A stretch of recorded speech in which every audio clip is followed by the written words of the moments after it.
Please, Riley. Nana really needs you right now. She's not feeling well at all. My mother's voice crackled through the phone, heavy with what I would later recognize as calculated deception. I stood in my Chicago apartment, surrounded by carefully packed luggage for our upcoming family cruise, watching my excitement deflate like a punctured balloon. Of course I'll stay, I replied without hesitation, my heart already shifting from vacation mode to crisis management. The cruise isn't important if Nana needs help. Those words would return to haunt me just hours later, each syllable a sharp reminder of my own naive trust. My name is Riley Chen, and I'm 32 years old. Throughout my life, I've worn the mantle of the responsible daughter like a second skin, always ready to drop everything when family called. That unwavering dedication was about to be tested in ways I never imagined. The cruise had been months in the making, our first real family vacation in years. The group was supposed to include me, my parents, my younger sister Olivia, and several other relatives. I'd meticulously planned my time off from the consulting firm where I worked, bought new summer clothes, and even splurged on some expensive sunscreen. But family emergencies don't care about carefully laid plans, or at least that's what I believed at the time. That evening, as I navigated rush hour traffic toward the hospital, my phone buzzed with a notification. Olivia had posted on Instagram, and my world tilted on its axis as I stared at the image. My entire family on the cruise ship, champagne glasses raised in celebration. The caption read, "Best vacation ever. So blessed to have such an amazing family." I pulled into a parking lot, my hands trembling as I zoomed in on the photo.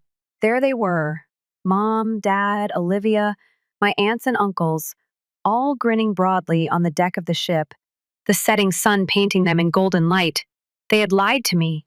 They had deliberately excluded me from the family vacation, using my beloved grandmother as a cruel prop in their deception. When I finally arrived at the hospital, the truth continued to unravel. There was no record of my grandmother being admitted. My calls to my parents went straight to voicemail, and within minutes of my seeing her post, Olivia had blocked me on every social media platform. The betrayal felt like a physical blow, as if someone had reached into my chest and squeezed my heart until it burst. I drove to Nana's house in a daze, tears blurring the familiar streets of my childhood. To my surprise, her lights were on, and when I knocked, she opened the door looking perfectly healthy and more than a little confused to see me in such a state. "Riley? What's wrong, sweetheart?" Nana asked, pulling me into a warm embrace. The familiar scent of her jasmine perfume brought fresh tears to my eyes. As we sat in her cozy living room, surrounded by decades of family photos that now seemed to mock me, the truth came pouring out. The cruise, the lies, the social media posts that had shattered my world. "I don't understand," I said, wiping my eyes with a tissue from the box she'd placed between us. "Why would they do this to me? Why lie about you being sick?" Nana's face darkened with disappointment, the kind that comes from witnessing a betrayal you'd long suspected but hoped would never materialize.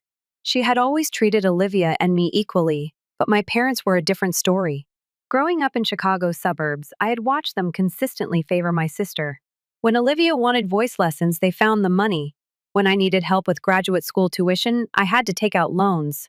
I thought about all the times I'd visited Nana over the years, helping her with groceries, taking her to doctor's appointments, or just sitting together looking through old photo albums. Olivia rarely visited unless she needed something, usually money, yet somehow she remained the golden child in our parents' eyes.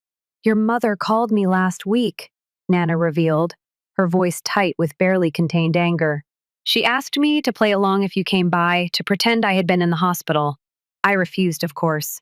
I had no idea they would actually go through with this scheme. The cruise tickets hadn't been cheap, nearly $3,000 per person for a 10-day Caribbean adventure. I'd saved for months to afford mine, picking up extra consulting projects and skipping my annual spa weekend with friends. Now, sitting in Nana's living room with the weight of betrayal pressing down on me, I wondered if they had planned to exclude me all along. Had my ticket money somehow funded their upgraded cabins or shore excursions? "You know what hurts the most?" I said, staring at the family photo on Nana's mantle. Taken last Christmas when we'd all pretended to be the perfect family. They didn't even need an elaborate excuse. They could have just told me they didn't want me there. Instead, they used you, knowing how much I care about you, to manipulate me. Nana reached for my hand, her grip surprisingly strong for someone my parents had just claimed was at death's door. Sometimes people show you exactly who they are, even when they think they're hiding it, she said, wisdom and anger mingling in her voice. The question is, what are you going to do with that knowledge? I looked up at her, seeing something fierce and determined in her eyes. Little did I know, Nana had been watching our family dynamics more closely than any of us realized, and she had plans of her own. My phone buzzed again, this time with a group text from my cousin Maya, who didn't know. I'd been excluded from the cruise. She had meant to send vacation photos to everyone in the family group chat, not realizing I wasn't supposed to see them. My heart clenched as I scrolled through the images, Olivia wearing the designer sundress I had helped her pick out, my parents lounging by the infinity pool with tropical cocktails, the whole family gathered for a formal dinner in the ship's grand dining room. But what caught my eye was my mother's emerald necklace, the one Nana had given her years ago. It was meant to be passed down to both her daughters when they turned 35. She gave it to Olivia already, didn't she? I asked, showing Nana the photo, even though I'm the older one, even though we were supposed to share it. Nana leaned forward to look at the picture, her expression hardening like granite. That necklace has been in our family for 4 generations, she said quietly. Your great-grandmother brought it from Hong Kong, and it was meant to unite, not divide. Then she revealed something that made my blood run cold. The cruise hadn't been paid for with my parents' money at all.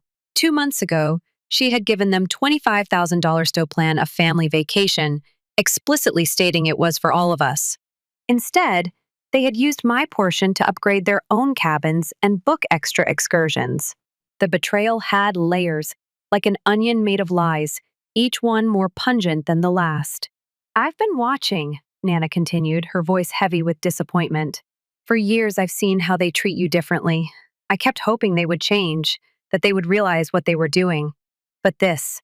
She stood up and walked to her antique secretary desk, pulling out a thick manila envelope. I wasn't going to show you this yet, but you need to know.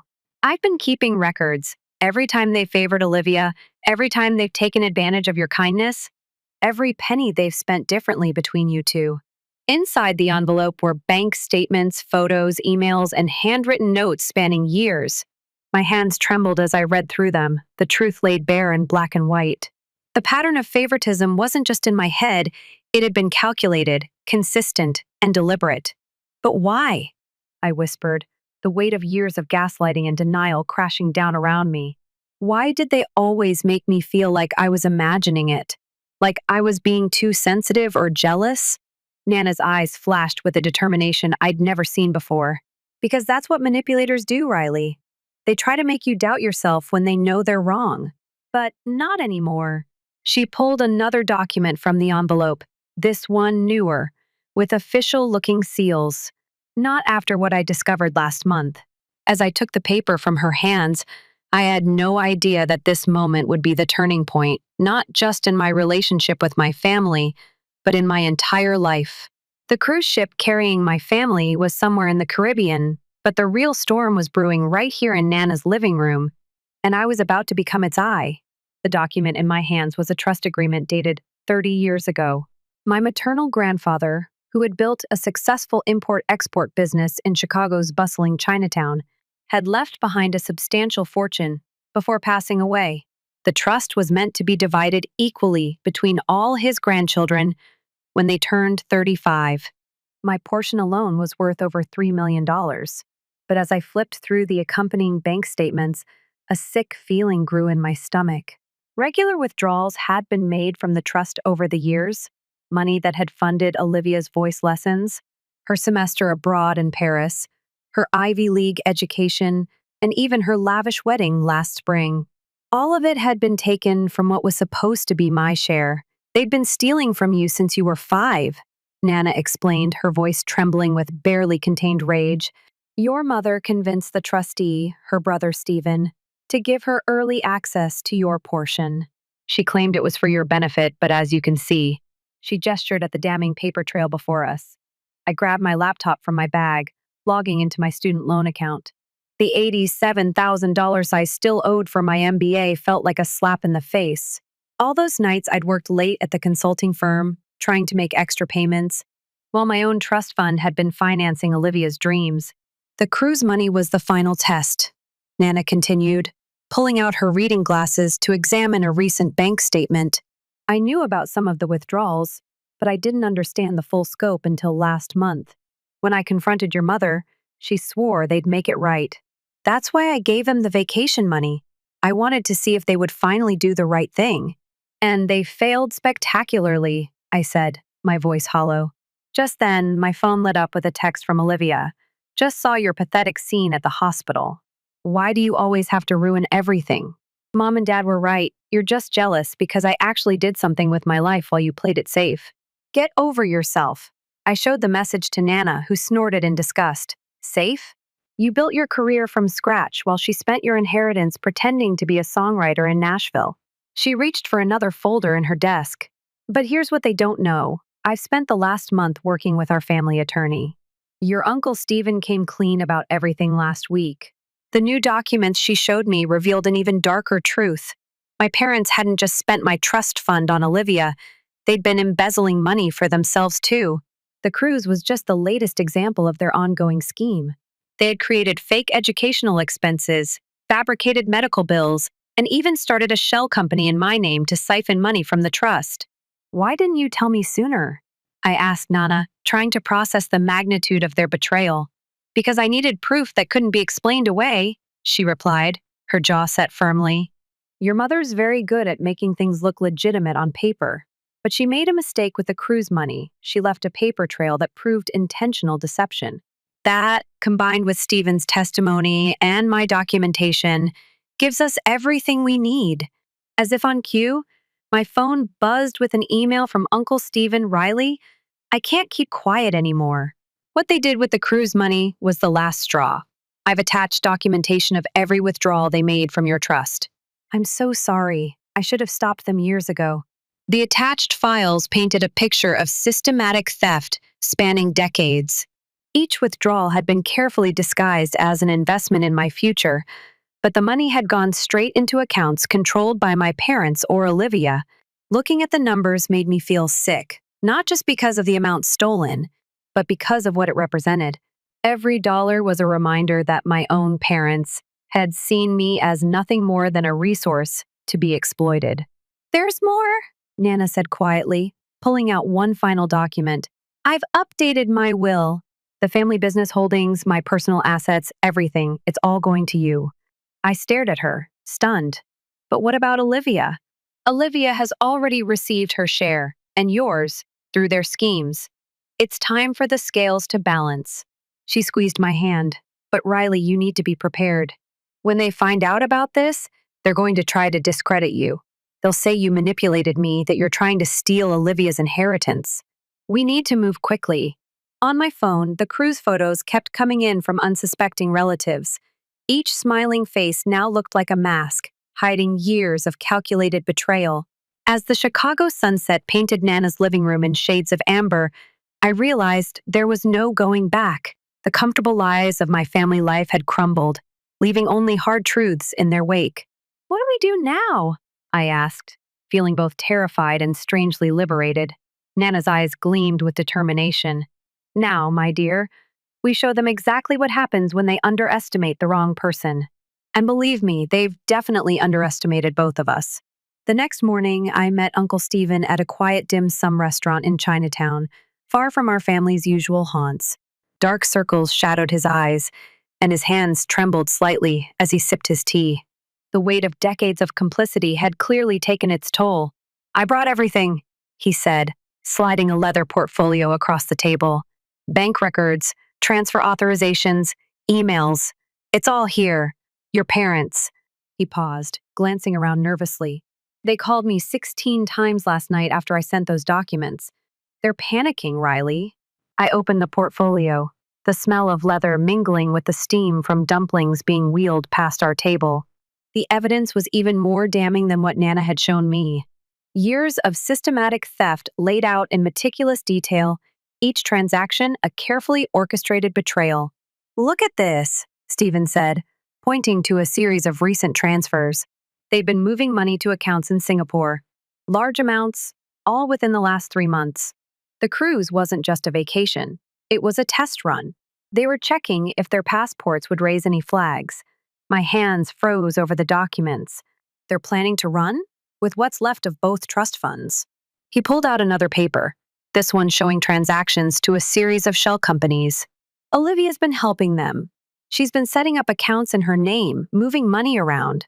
They've been planning this for months. As if summoned by our conversation, my phone lit up with a text from Olivia. I know what you and Nana are doing. You've always been jealous of me, and now you're trying to ruin everything. Well, guess what? By the time you figure it out, we'll be long gone. Have fun with your pathetic little life. I showed the message to Uncle Stephen, whose face turned ashen. They're moving faster than we thought. We need to act now. He pulled out his phone, rapidly typing a message. I'm contacting the family attorney. With these documents and your sister's text, we can get an emergency injunction to freeze the accounts. But before he could finish, my phone rang. It was Nana, her voice urgent. Riley, they're at the company headquarters right now. Your father's cleaning out his office. Security just called me. I stood up so quickly my chair clattered backward, drawing stares from nearby diners. Can security stop them? I've done better than that, Nana replied, steel in her voice. I've already called the FBI's Financial Crimes Division.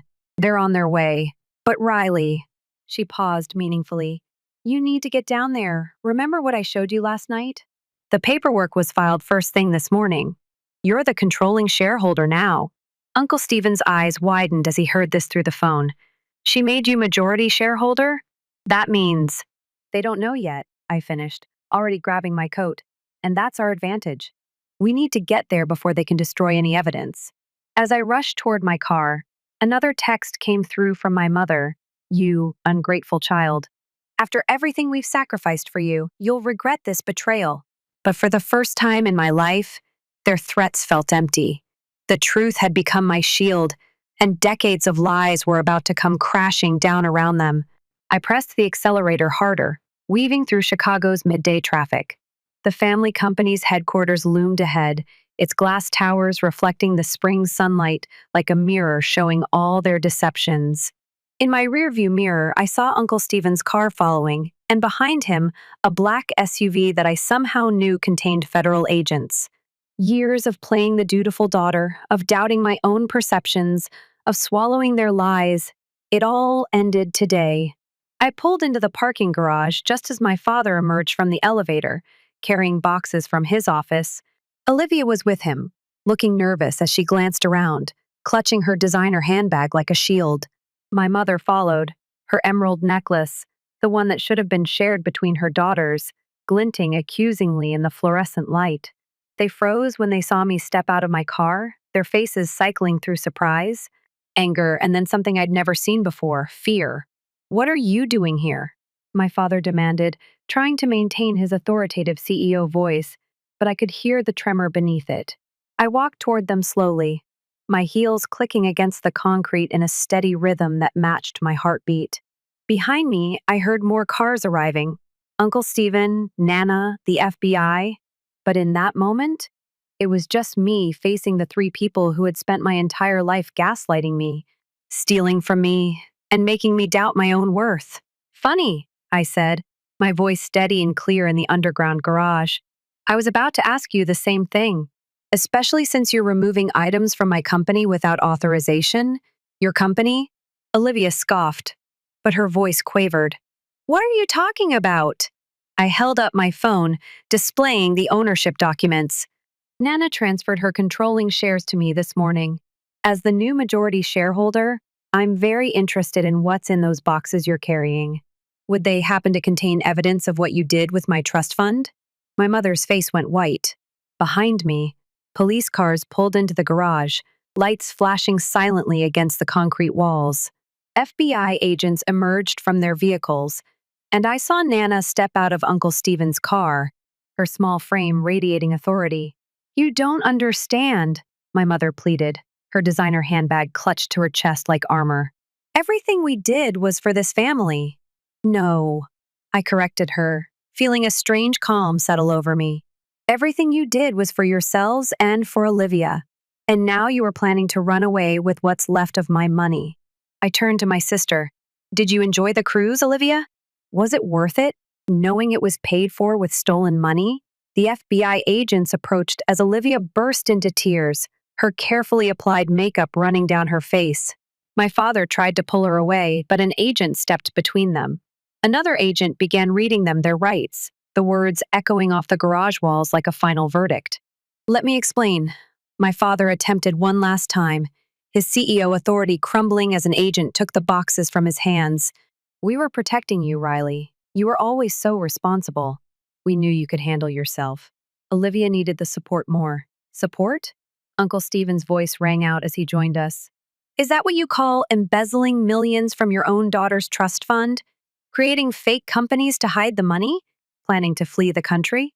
My mother spun toward him, her emerald necklace catching the light. You betrayed us, your own sister. No, Stephen said firmly. I betrayed Riley by staying quiet for so long. I'm just trying to make it right. As the agents began searching the boxes, one called out, We've got financial documents here, shredded files, offshore account numbers.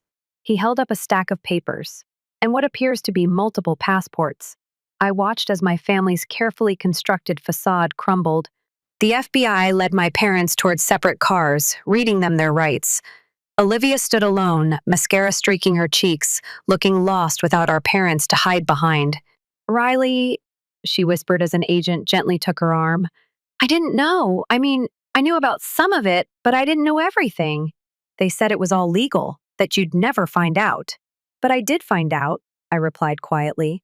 And now everyone else will too. Nana came to stand beside me as we watched the federal cars pull away. The boxes from my father's office were being cataloged as evidence, each one containing proof of years of systematic theft and deception. You know what the saddest part is? I said to her, watching Olivia being led to a separate car for questioning. They could have just loved us equally. All of this, I gestured at the scene before us, was harder than just being fair. Nana squeezed my hand. Sometimes people create elaborate schemes to justify what they know is wrong. They convince themselves they were helping Olivia by hurting you. But karma has a way of balancing the scales. As we walked out of the garage into the spring sunshine, reporters were already gathering at the building's entrance. The arrest of a prominent CEO for financial crimes would make headlines, and soon everyone would know the truth about my perfect family. Uncle Stephen approached with the family attorney, holding more documents. The emergency injunction went through. We've frozen all the accounts they hadn't managed to empty yet. And Riley, he paused, looking both relieved and exhausted. We found something else. Something they were desperately trying to hide in those boxes. I looked at the papers in his hands, not knowing that what I was about to learn would change everything I thought I knew about my family's deception. The truth, it seemed, had even more layers than I imagined. 3 months later, I sat in Nana's garden, watching autumn leaves dance across her koi pond. The documents Uncle Stephen had found that day revealed an even darker truth. My parents had been running a complex money laundering operation through the family company for years. They hadn't just stolen from my trust fund. They'd been helping wealthy clients hide illegal money through a network of shell companies, all while using my identity and credentials without my knowledge. The FBI investigation had uncovered over $50 million in laundered funds. My father now faced federal charges, along with additional civil suits from shareholders. My mother, in a desperate attempt to save herself, had turned state's evidence, revealing a scheme that stretched back decades and implicated several other prominent Chicago business figures. Olivia had made a deal with prosecutors, agreeing to testify in exchange for immunity. She'd moved to Seattle, finally forced to support herself without our parents' financial backing. Her last message to me was a lengthy apology, but some wounds run too deep for simple words to heal. Maybe someday we'd find a way to be sisters again, but for now, the distance felt necessary. The board meeting went well? Nana asked, pouring more jasmine tea into my cup. She'd been my rock throughout the chaos of the past months, helping me navigate both the emotional and practical challenges of taking over the family company. Better than expected, I replied, warming my hands on the delicate porcelain. We've implemented all the new transparency measures, and the Ethical Investment Committee is up and running. The stock price is finally recovering. Under my leadership, we'd transformed the company. The new scholarship program for employees' children felt like poetic justice, turning money that had once been used to favor one child over another into an opportunity for dozens of families. The business was thriving, built on integrity rather than deception. Your grandfather would be proud, Nana said, her eyes misting slightly. Not just of the changes you've made to the company, but of how you've handled everything. He always said money reveals people's true characters. I nodded, thinking of the letter he'd left with the trust documents, words I'd only recently discovered. He'd written about his hopes for his grandchildren, his dream that we'd build on his legacy while maintaining our integrity. Somehow, through all the pain and betrayal, I felt I'd finally fulfilled that dream. You know, I said, watching a red leaf float across the pond's surface, I never wanted any of this.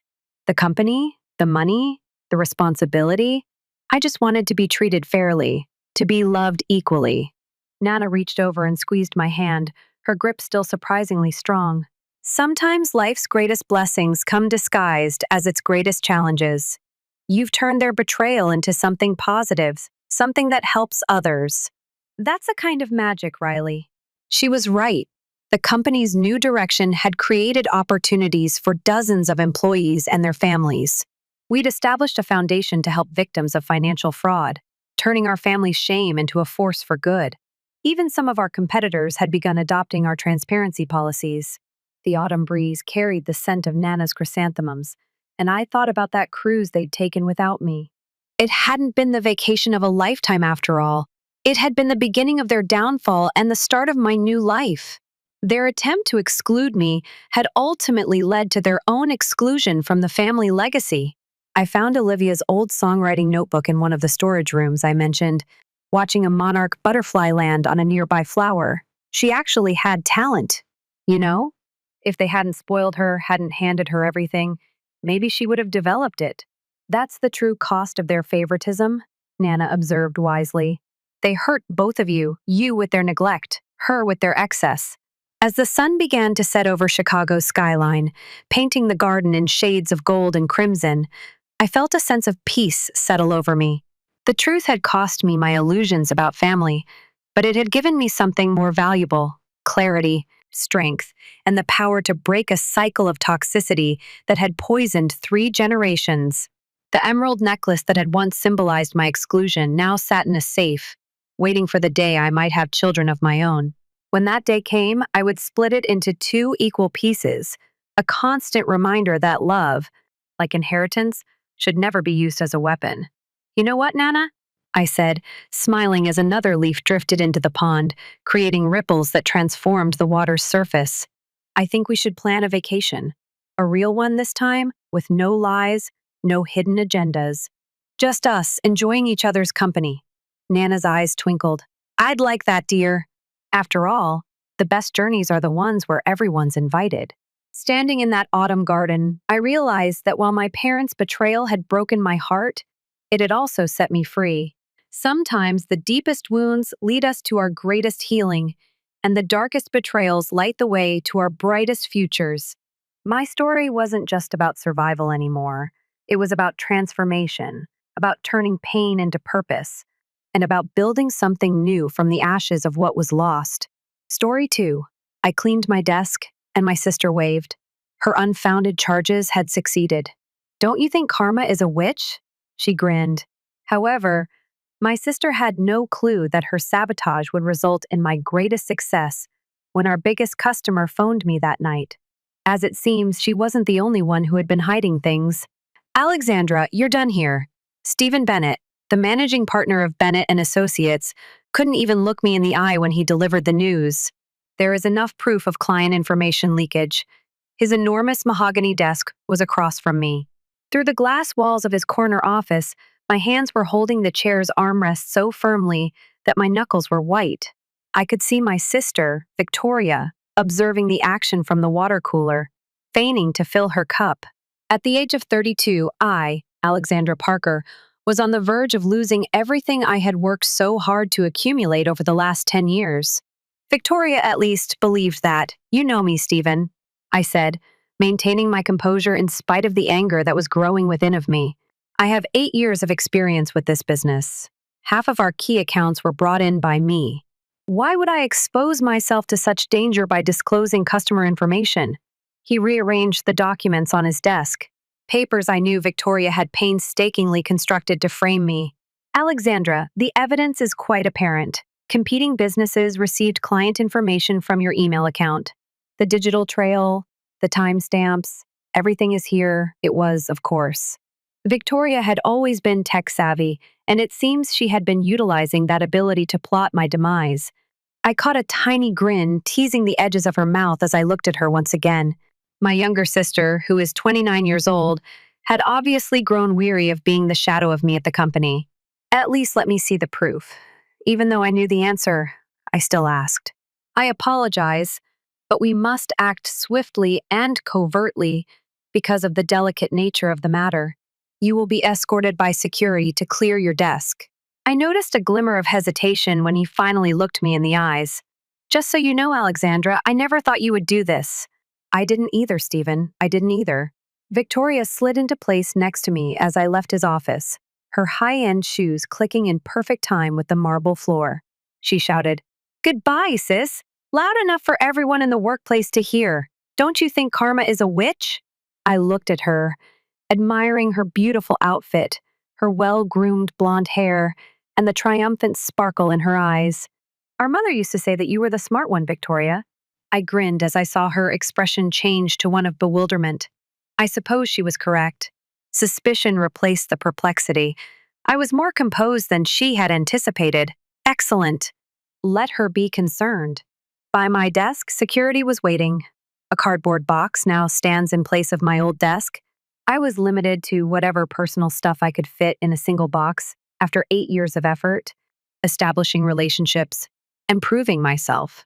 I could sense my coworkers' looks as I packed my belongings, could already hear the beginning of the whispering. Alexandra Parker, did you hear her? Is it not unbelievable? The silent ones, always. Victoria lingered close by, clearly relishing every second of my embarrassment. This was expertly prepared by her. That's what I had to give her. The phony email trail, the client data that was exposed, and the meticulous timestamp modification that gave the impression that I had been selling secrets to rivals for months. It was precisely the type of intricate plan in which she had always excelled. She was unaware that I had anticipated it. I had observed little adjustments in the way clients were being treated 3 months prior. Proposals were changed after I submitted them, and meetings were rescheduled without informing me. Minor inconsistencies in correspondence with clients. I knew better than most people who would have written things off as typical office misunderstandings. After all, I had grown up with Victoria. When we were children, I discovered long ago that my sister's smile typically portended danger. She would grin like that and then accuse me of causing whatever trouble she did. She would grin before informing our parents about the events I had attended as teens, neatly omitting her own presence. And now, when I put my family photo in the box, she grinned while methodically ruining my career at Bennett and Associates. Father, mother. At the Christmas party last year, I was Victorian. False harmony and smiles. I reflected on our largest client, Marcus Chen, who had called me the previous week. Alexandra, he replied in a worried tone. There's something odd going on with our account. Following our conversations, documents are being changed. The numbers don't add up. Marcus, I'd said, I know. For a few more days, I need your trust. Are you able to accomplish that? He made his decision, as I had anticipated. Over the years, we developed a strong connection based on outcomes and trust. The fact that clients would expressly ask to deal with me rather than Victoria was something Victoria had always internalized. I put my coffee mug, a present from my first customer, into the box, painted the words "Trust the process," and considered the USB drive concealed at the bottom. It wasn't only Victoria who was adept at using technology. Do you need assistance doing that? Victoria inquired, her tone brimming with illusory worry. The least I can do for my older sister is this. I stood up straight and looked her in the eye. I believe you've done enough, Vic, so no thanks. Her smile wavered a bit. Once more, she had anticipated sobs, entreaties, rage, or anything other than this serene acceptance. It had never made sense to Victoria. The real strength is in the response rather than the assault. I heard snippets of Victoria's talk with Stephen as security led me to the elevator. What a shame. I never suspected. We were fortunate to catch it. As the elevator doors closed, her voice trailed off, and I couldn't help but smile. Mike, the security guy who had known me for years, was uneasy. I must say, Miss Parker, I'm not comfortable with this. Regards, Mike. Things aren't always what they appear. The smell of budding cherry blossoms from a park across the street filled the lobby, which was thankfully deserted as I left Bennett and Associates for what Victoria believed would be the final time the spring air would be brisk. This time of year in a city has always been my favorite. It seemed like a period of rebirth. A new beginning. How appropriate. I got into a cab, handed her my address, and took out my phone. Our mother missed 3 calls. In our household, news spread quickly. Dad texted me. They are exactly on time, so give me a call when you can. Marcus Chen sent a message. I recently learned about the news. Still have faith in you? 7 o'clock for dinner. Leaning back in the seat, I watched the city scroll by after sending a brief confirmation via text. Victoria had never given any thought to the possibility that someone else was playing a lengthier game because she was usually so engrossed in her own. When I first came, my apartment was a sleek, contemporary room on the 20th floor with views of the city skyline, a haven of peace. After placing the box on my kitchen counter, I at last gave myself permission to absorb the full impact of what had transpired. I've worked with my sister for years, seen her silent bitterness develop, and knew that the day will come. While I was preparing coffee, our mother called once again. I left it on voicemail since I wasn't prepared for her specific type of dysfunctional family. She had always given preference to Victoria, using excuses like she's just spirited or she's finding her way to justify her actions. I could still picture her reaction. Are you certain he didn't provoke her in any way? The wonderful scent of freshly made espresso filled my flat as the coffee maker buzzed. I took off my coffee mug's fake bottom to reveal the USB drive concealed within. Despite her technological prowess, Victoria had overlooked one important element. The company's IT staff was excellent at tracking down illicit access to the system, and I was the one who hired them. Once more, my phone buzzed. This time, it was a text from Victoria. I hope this isn't too much for you, sis. After all, business is business.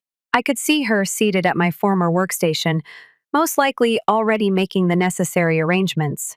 Assuming she had prevailed. Although Victoria had always been skilled at games, she had never been taught the most crucial rule. Wait until you are certain that the game is done before celebrating. I considered the evidence on the USB drive while I got ready for supper with Marcus. Every edited document, every fake timestamp, and every illegal access to my email account could be linked to Victoria's computer. More significantly, though, it included evidence of another thing. She had been doing something behind everyone's back. I painted the city in pink and gold as I got ready for supper while the sun was sinking. The Bennett and Associates building was visible from my window, its windows glimmering in the twilight. Victoria would soon be on her way, most likely to celebrate her triumph. My phone gave me one last buzz. Marcus sent me another message, saying to bring someone along. I smiled and put the USB disk in my handbag, hoping it was all right. Of course, I said. The greater the better. Victoria had always said that I was too innocent and trusting. She had never realized that the most effective tool in business was trust, when used properly. She had neglected the connections I had made outside of Bennett and Associates while she was working ruining my image there. I was on my way to meet Marcus. Something our grandma used to say crossed my mind. Climbing over others to get to the top isn't the definition of success. The goal is to construct something so lofty that no one can top it. What I had created at Bennett and Associates had been destroyed by Victoria, but she had unwittingly given me the chance to create something much, far greater. And that something was built on the idea that I would be having supper in precisely 1 hour. The match was far from done. It was only getting started. When I got to La Maison, Marcus Chan was already sitting at our regular table, but it was his friend that caused me to stop.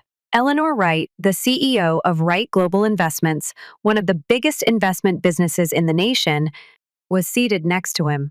Alexandra Marcus, who had not displayed any of the worry from his previous communications, got up to welcome me. Eleanor is someone I think you know. I noted her firm hold and approving stare as I shook her hand, just by reputation. Ms. S. Wright, it's a pleasure to meet you. Please, Eleanor. She motioned me to take a seat.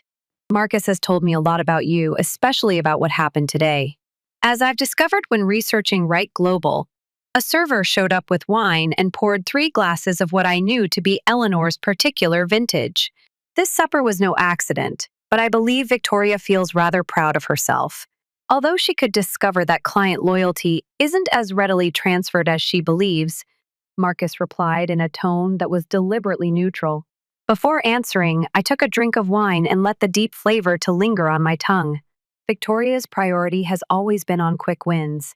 She seldom ever thinks long-term. Leaning forward, Eleanor's silver hair caught the restaurant's soothing lights. While your sister was planning your departure, Alexandra, that's precisely what caught my attention. Were you not collecting evidence? I put the USB drive on the table after taking it out of my bag, not only because she sabotaged it. I found out 3 months ago that Victoria had been doing more than simply disclosing customer information. James Porter, a hedge fund manager, has been purchasing insider trading information from her. Marcus raised his eyebrows. Porter. His recent trades have been exceptionally profitable, really successful. Eleanor concurred. Even though my team has been keeping an eye on him, we haven't been able to identify his source yet. When I took out my phone, a number of screenshots appeared.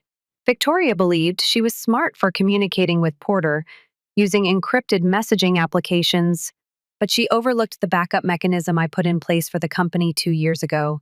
All communications and data transfers are recorded and saved. Eleanor's eyes glistened with curiosity.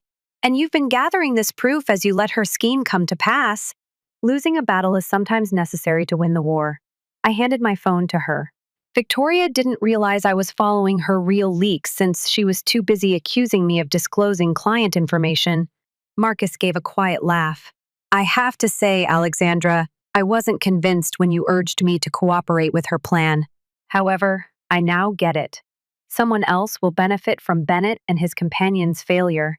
Eleanor made it plain what she meant. Correct. Global has been considering growing its legal department. We want someone who is knowledgeable in both strategy and the law. Someone with the ability to plan 3 steps ahead. I had time to take in the situation before the waiter came back to collect our orders. Yes, Eleanor wasn't only extending a job offer to me. She was giving me the chance to create something of my own. Once we were alone again, Eleanor said, the job would come with full autonomy. You select your own clients and assemble your own staff. Naturally, the proof you have gathered about porters and insider trading would also be of great interest to us. Bennett and Associates, what about them? Even though I knew the answer, I still asked. Marcus put his glass of wine down. Stephen and a few other clients who trust my judgment have already been told that I will be moving my business elsewhere. Eleanor smiled slightly and added that Victoria's victory might not last as long as she had hoped. I considered my sister, who was presumably still rejoicing over what she believed to be her final victory. Our parents had always commended Victoria for her drive, her cunning, and her willingness to go above and beyond to achieve her goals. They had considered my meticulous approach to be a weakness, and my time-consuming relationship building to be a waste. What time do you want me to begin? Eleanor was asked. Why not right now? She placed a folder on the table after taking it out. Your agreement, if you decide to accept it. Page 3 contains the compensation package. My eyes startled at the number as I opened the folder. I made 3 times as much as I do at Bennett and Associates. Eleanor's tone became more solemn as she said, There's one more thing. The evidence you have gathered would be of great interest to the SEC. Porter and your sister may suffer severe repercussions. As I shut the folder, I reflect on all the instances in which Victoria tried to discredit me, undermine me, and make me doubt myself. It's possible that the elderly Alexandra paused and felt bad about handing her off. However, when Victoria made the decision to ruin my career, the rules were altered. She would now have to deal with the repercussions of her decision. I strongly said that my team will provide the material to the SEC tomorrow morning. Eleanor raised her glass to long games and fresh starts with a smile.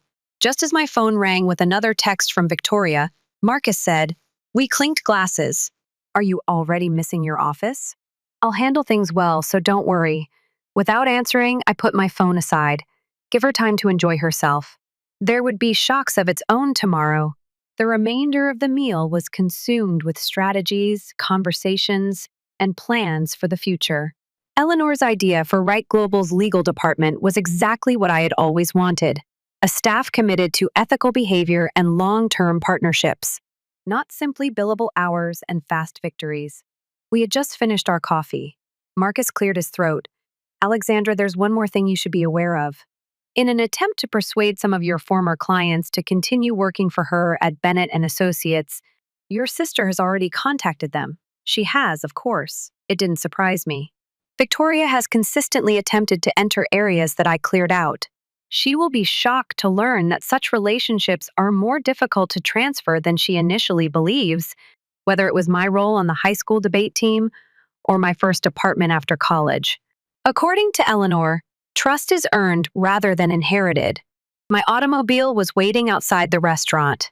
The door was kept open by another benefit of my new job at Wright Global as Eleanor's driver. She gave me one final look. "I have 40 years of experience in this field, Alexandra. I have witnessed every form of corporate treachery and sabotage, but you've handled it with more poise and forethought than I've seen many others. Thank you, Eleanor." She smiled knowingly and added, "Don't thank me yet. You may have to deal with more family turmoil than you anticipated when the SEC visits Bennett and Associates tomorrow." Of course she was correct. Our mom would be heartbroken. Our dad let us down. The family name would be tainted by Victoria's activities. Families, like businesses, occasionally had to confront harsh realities in order to grow stronger. I was thinking about the workplace I had just emptied out while my automobile navigated the downtown streets. Victoria was presumably sitting there right now, feeling safe in her win, oblivious that her world was about to fall around her. My phone gave me one last buzz. Our mother's message. Victoria told us what occurred. "How could you undermine the firm's confidence like this? We raised you better." Without answering, I switched off my phone. There would be plenty drama tomorrow. We were going to celebrate tonight. Despite her attempts to bring me down, Victoria unintentionally helped me move towards something far greater than Bennett and his friends could ever provide. Getting even isn't always the greatest form of retaliation. It's about overcoming.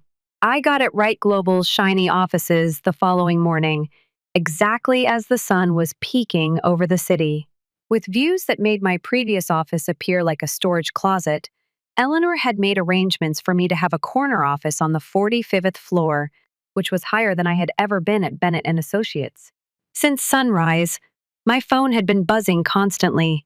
In the legal industry, rumors spread quickly, and the SEC's visit to Bennett and Associates was already the talk of town. I chose to ignore the calls and texts in favor of organizing my new workstation. Then I couldn't ignore Stephen Bennett himself when my phone rang. "Alexandra." His voice lacked the assurance it usually possessed, and it was strained. "We must speak." "Stephen, about what?" "Regarding how easily you fell for Victoria's falsehoods, or how she has been giving James Porter insider trade information." A lengthy pause ensued. "The SEC is present. They have a lot of proof." "Indeed, they do." I made sure my degrees were precisely straight before placing them on the wall of my new workplace. While Victoria was busy framing me, I gathered evidence. "Why did you bring this to me?" It nearly made me chuckle. "Did you think I was real? Yesterday, you didn't even give me an opportunity to explain myself." "Please, Alexandra. The company may be destroyed by this." "Stephen, that's no longer my concern." As if on cue, Eleanor showed up at my doorway with 2 cups of coffee, indicating that I had a new firm to worry about. Without saying another word, I hung up. "I assume that this morning is going well for Bennett and Associates." She gave one of the coffees to me. "You could say that." I sipped, enjoying the quality of the roast. Far superior to the coffee in the break room at my previous company. "Victoria has been taken into custody." Eleanor took a seat in one of my visiting seats and nodded. Insider trading is not tolerated by the SEC. The Bar Association does not either. She will most likely be disbarred. Among other repercussions, Eleanor gave me a close examination and began to reconsider. As I organized my desk, I reflected about Victoria's arrogant expression and the years of her subtly manipulating and sabotaging me. Once more, my phone buzzed. This time, our father. I let the voicemail go. Families may be complex. Eleanor noted that allowing others to suffer the repercussions of their choices is sometimes the most compassionate thing we can do. We were cut off by a knock on my door. Standing there with a big basket full of my favorite pastries from the French bakery close to my former workplace was Marcus Chin. A present for the house? He smiled, or, I guess, office warming. Eleanor stood and remarked, "Perfect timing. Alexandra, in an hour we will meet to talk about the organization of your new division. After she leaves, I'll let you two catch up." Marcus put the basket down and sat down where she had left off. "Bennett and Associates is where I recently left. It's anarchy over there." "How awful." Handcuffed, Victoria was escorted out. Half of the workforce is updating their resume while Stevens tries to soothe the other partners. He reclined. "There's also your mom," stating that this is all a misunderstanding to anybody who would listen. She was, of course. Our mother had been ignoring the harm created by Victoria's actions for years. "She'll have a hard time explaining away the proof." Taking a crescent out of the basket, I replied. Marcus dropped his voice and spoke about proof.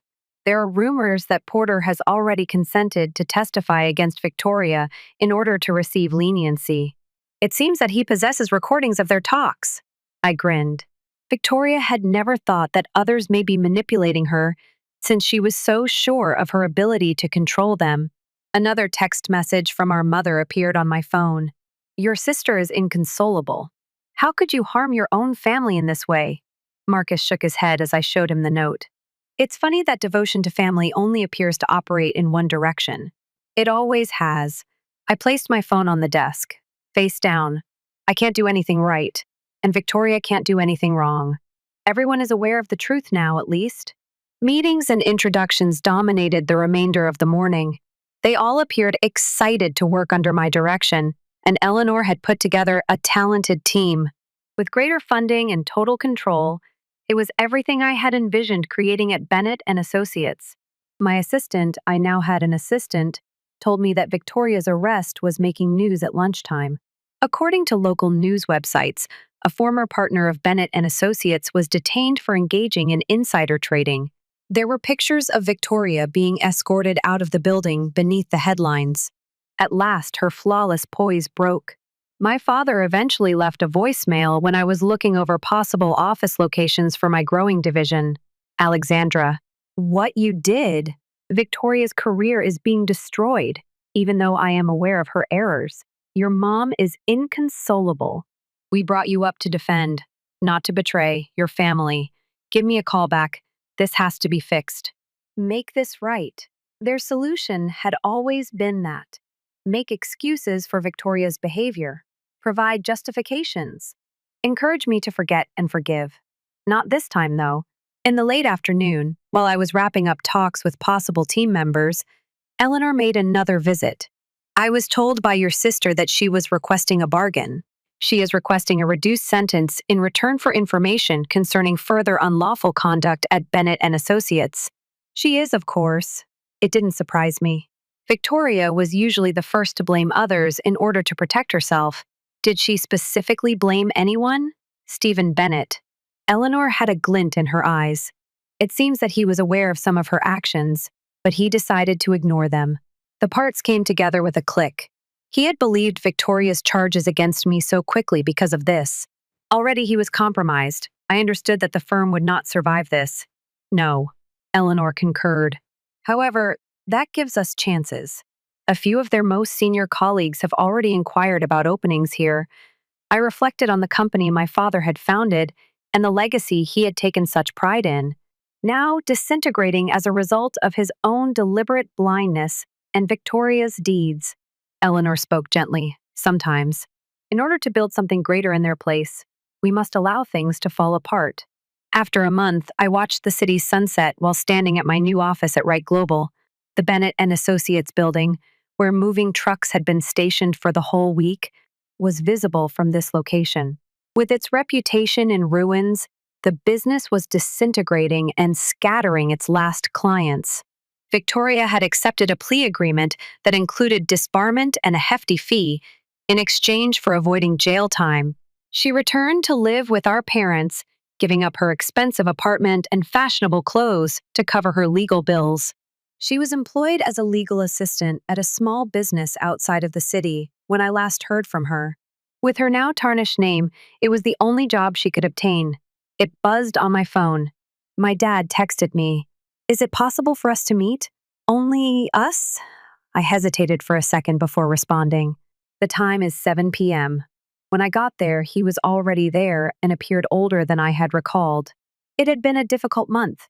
I sat down and he remarked, "You look good." "Correct. You must be getting good treatment from Global." "Yes, it is." I looked closely at him. "How is Victoria doing?"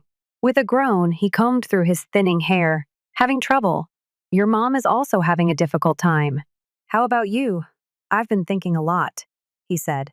"About the things we tolerated with Victoria. About how we brought you both up. Alexandra, we also let you down. We overlooked Victoria's actions. Gave you the impression that you were the one in charge. The comprehension one. How much that harmed you was never shown to us." I took a sip of water to process what he had said. He had never been this close to apologizing. Victoria made her own decisions. "Finally," I said, "however, you and your mother did let them. She inquires about you. You are aware, claims that she now knows why you did what you did. My sister, who had spent years attempting to undermine me and ultimately destroying herself, came to mind. Dad, I didn't do it to get even. It was correct, so I did it." Slowly, he nodded. "That's what makes it more difficult, I know. The moral one was always you, the one we ought to have heard." When our dinner arrived, we each had a chance to gather our thoughts. Eleanor Wright offered to purchase the remaining business from the restaurant-type corporate clients. I now represented at Wright Global.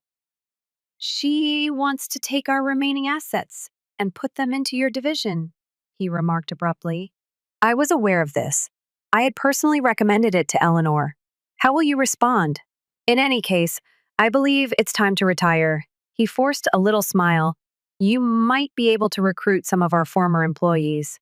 Give them a new beginning. Sarah from accounting is already doing it. She will begin next week." For a time, we ate in cozy solitude, the burden of unsaid words that still hangs above us. At last, he spoke once more. "Alexandra, you have my admiration. I ought to have mentioned that more frequently. Thank you. Dad." He took an envelope out of his jacket as we were wrapping up supper. "This is what your mother wanted me to offer you. Last week, Victoria wrote it. I accepted the mail without opening it. It took longer for certain wounds to heal. I eventually read Victoria's letter back at my office. It was short yet heartfelt. "I'm sorry for everything, Alexandra. I never gave you enough credit for your strength." More intelligent as well. "I hope you will forgive me eventually, but if not, I can understand. Victoria." After putting the letter in my desk drawer, I turned to gaze at the city lights outside. Eleanor's message chimed on my phone. "Tomorrow for dinner. We ought to rejoice at the Bennett purchase." I said I looked forward to it. I occasionally come to the realization that the finest endings don't include triumph or retribution. They are about development, about overcoming the efforts of others to prevent you from becoming the person you were destined to be. Victoria had attempted to ruin my career, but she had freed me in the process. Free to create something more powerful, better, and genuinely my. And that was the most significant triumph of all. Story 3. We're claiming our just portion of your father's estate. Leave the home. My stepmother, Diane's voice, brimming with resentment, cracked across the telephone. Despite my racing heart, I spoke steadily. "Speak with my attorney." After responding, I hung up the phone.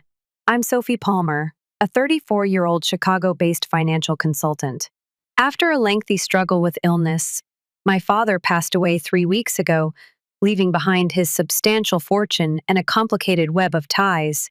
My strong relationship with him has always been a source of resentment for my stepmother, Diane, whom he married 5 years ago. She tried to sour things between us for years, but my father was able to see right through her deceit. Diane was unaware that my father had spent the months leading up to his passing preparing for just such a situation. We spoke about his estate for a long time as his condition worsened. He saw Diane's actions becoming more aggressive and domineering. She would intercept my calls and try to keep him from seeing me by saying he needed to sleep. However, my dad wasn't a moron. During one of our private encounters in his office, he had said, "Sophie, I've witnessed Diane's treatment of you. I will not allow her to take what is properly yours, since I am aware of her potential." He had already started collaborating with his attorney to make sure his assets would be safeguarded and allocated in accordance with his desires. Months ago, the family house where I was raised and where I had all of my childhood memories was legally secured in my name. Ironclad trusts and legal documents that were impenetrable allowed me to carefully allocate the majority of his estate. Ever the painstaking planner, my father had even filmed testimonies to support his choices, assuming Diane would attempt to challenge the will.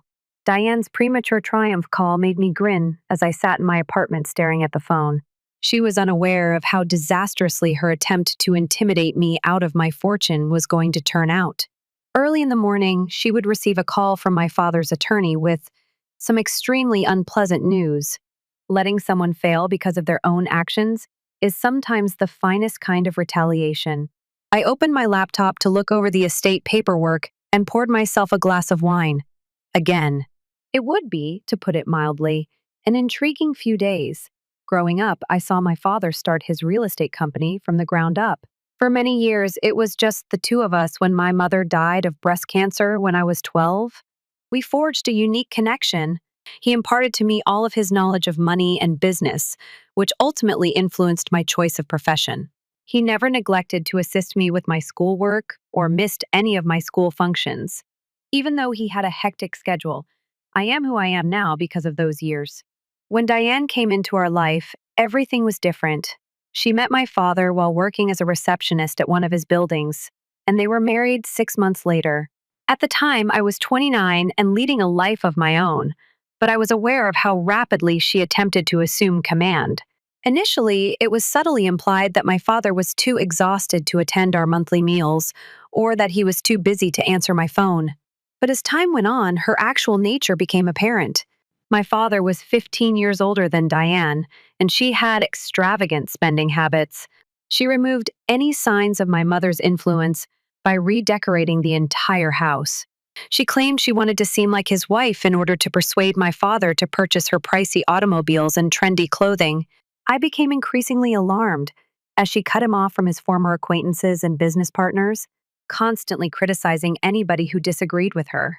About 2 years ago, as his health started to deteriorate, my father began to see through her charade. He told me that he had seen her looking through his financial records late at night and that she was asking odd questions concerning his company assets and will. He began taking safeguards at that point. I felt lonely, so I married her.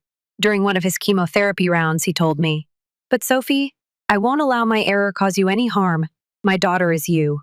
My heritage. I developed everything with you in mind.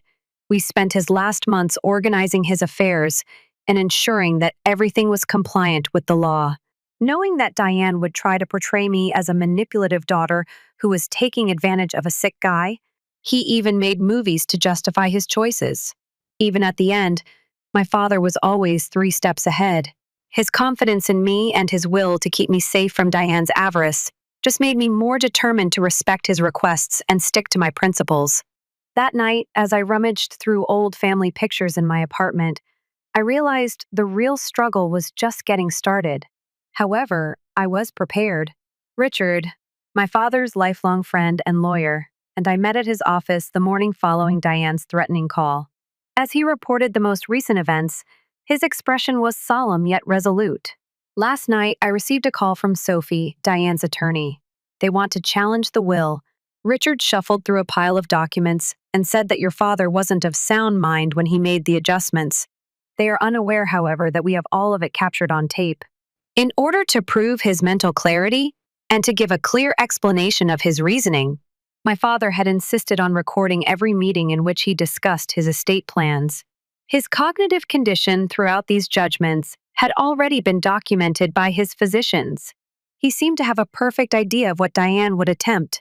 "They're calling for an urgent hearing," Richard added. "Diane claims that in order to maintain the residence, she requires instant access to the accounts. She is unaware that all of the bills and utilities have already been moved into your name." The thought of Diane's treatment of my father in his last months filled me with rage. Limiting his guests, observing his phone conversations, hovering constantly. When I went there, however, my father had outwitted her, and it was now time to see the results of his preparation. "What time is the hearing?" Knowing that this would be the pivotal moment tomorrow morning, I asked. "They're aiming for speed, which will be advantageous to us." "They haven't had time to make up any proof. We also have all of this documented." Richard grinned a little. "Sophie, your father was a genius. He understood precisely what he was doing. I had trouble sleeping that night. My thoughts kept returning to my father's final days and Diane's attempts to dominate every part of his life. On the grounds that he needed rest, she had even tried to keep me from seeing him in the hospital. She had no idea that he and I had already started everything in those priceless last seconds." He gave me a birthday card, which I took out. Go over his message one more. "Sophie, sometimes letting someone stumble over their own greed is the finest kind of retaliation." Diane would find out exactly what that meant tomorrow. I was both depressed and determined as I got the paperwork ready for the hearing. The inheritance was no longer the only issue. It was about defying the lady who had attempted to separate us and respecting my father's last desires. There was a tense mood at the courthouse on the morning of the hearing. With a self-assured grin and an elegant black dress, Diane sat across the aisle with her lawyer. In an apparent attempt to portray herself as the bereaved widow surrounded by devoted relatives, she had even invited her older children. I saw how they looked at me and muttered, obviously anticipating a simple win. As we waited for the judge, Richard said, "Don't let them rattle you. Everything is in its proper place. Let the evidence do the talking."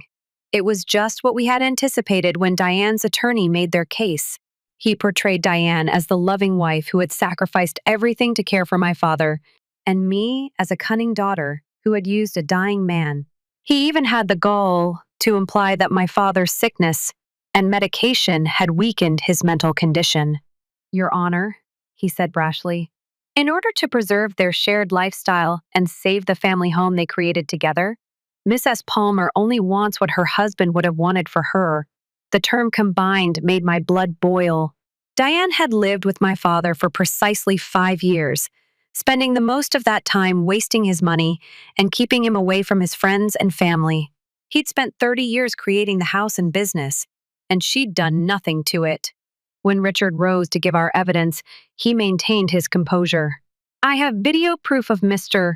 Palmer clearly articulating his decisions and the rationale behind them, in addition to the legal documents of his requests, Your Honor." As soon as my father's face showed on the screen, the courtroom fell quiet. His eyes were sharp and focused as he spoke, despite the fact that he appeared exhausted from his sickness. "I'm altering my will to be physically and mentally well. The legitimate successor to my estate is my daughter Sophie. Diane, my present wife, has received sufficient support under her prenuptial agreement. However, she will not inherit my family house or company. These were my daughters." Diane's face was getting whiter by the minute, and I saw her sneer waver. As additional evidence came forth, her lawyer shuffled uneasily in his chair. The precise paper trail my father had established, the recorded discussions, the medical assessments. The judge sat forward and attentively read the documents. Diane's case was especially harmed by the medical records attesting to my father's mental soundness. Then the most damning proof arrived. Bank documents that showed questionable payments Diane had tried to make in the weeks before to his murder, as well as surveillance footage from my father's home office showing her looking through his files late at night. "Additionally, Your Honor," Richard said, "we have proof that, in the final days before Mr. Palmer's death, Miss S. Palmer tried to move large amounts of money from his company accounts to her personal account without permission." Diane's face became red instead of white. She dismissed the lawyer as he bent down to say something urgently in her ear. He got up suddenly and made me a promise. She lost all her composure and exploded. He was used against me by Sophie. That house was mine to keep. His wife was me. Please have a seat, Miss S. Palmer. The judge gave a firm order. Your reaction isn't making things better.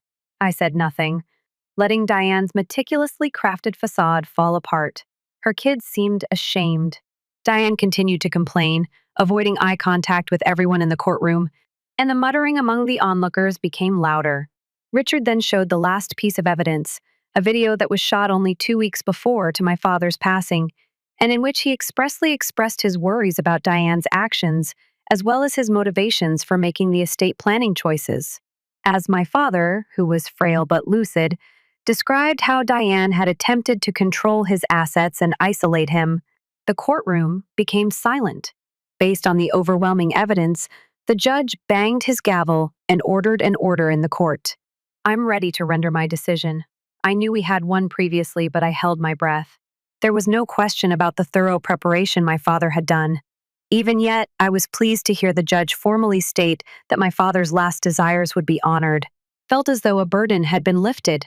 A detailed examination into the questionable financial practices revealed today would follow any attempt to challenge this decision, the judge further stated, glancing directly at Diane. Do I express myself clearly? As Diane sagged in her chair and eventually became silent, the judge's remarks reverberated throughout the courtroom. Her attorney hastily collected his files, already realizing they had lost the case. However, the outcome was even more pleasant than the verdict. A thorough audit of all Miss S. Palmer's financial dealings throughout her marriage to the dead is also mandated by the court. Considering the evidence of attempted unlawful transfers, the judge went on. The relevant authorities will be tasked with looking into this. Diane's face lost all of its hue. Once so self-assured, her children were suddenly hurrying out of the courtroom without even waiting for their mother. My father had known the truth all along, and the carefully constructed picture of the distraught widow had fallen apart. Richard gave me a sealed package as we walked out of the courthouse. I am giving this to you at your father's request. Silently, he said after the hearing. There were pictures of us when I was little and a letter my father had written, proudly standing in front of our first joint real estate venture. The letter started, My dearest Sophie, everything has gone as planned if you are reading this. I was aware that Diane would soon reveal her true nature. I never questioned your strength or intelligence, even though I regret bringing her into our life. The company is now yours. You were always my real companion on our adventure, helping to build whatever we did together. As I read his remarks, tears sprang to my eyes, but they weren't sad ones. I had received one more present from my father. Not just the inheritance, but also the fulfillment that comes from seeing justice carried out with diligence and forethought. He had made sure the truth would win out. I was sitting in my father's study that night. As I was studying, I saw that Diane's expensive purse was still in the corner. That would be her last visit to the house that had never really been hers, but she would soon have to gather her personal stuff. I started sorting through my father's possessions 2 weeks after the hearing. I had recollections in every room, but his office had the biggest impact on me. I was surrounded by 30 years' worth of company documents, family pictures, and sentimental items as I sat at his desk. When I was just old enough to comprehend, Dad had shown me property evaluations and described market patterns here, teaching me about real estate. Under the supervision of our attorneys, Diane had set up a time to pick up her belongings. I was getting ready for her last visit. In my father's desk, I found an intriguing secret compartment that held a journal. He kept a record of everything. Diane tries to manipulate him by making covert phone calls and spending late nights looking through his files. He had played along while preserving what was most important, even though he knew exactly who she was. Even more information was uncovered by the police inquiry into Diane's financial activities than we had anticipated. In his last weeks, she had tried to move about $300,000 out of my father's accounts. Similar trends were discovered in her previous relationships by the detective assigned to the case.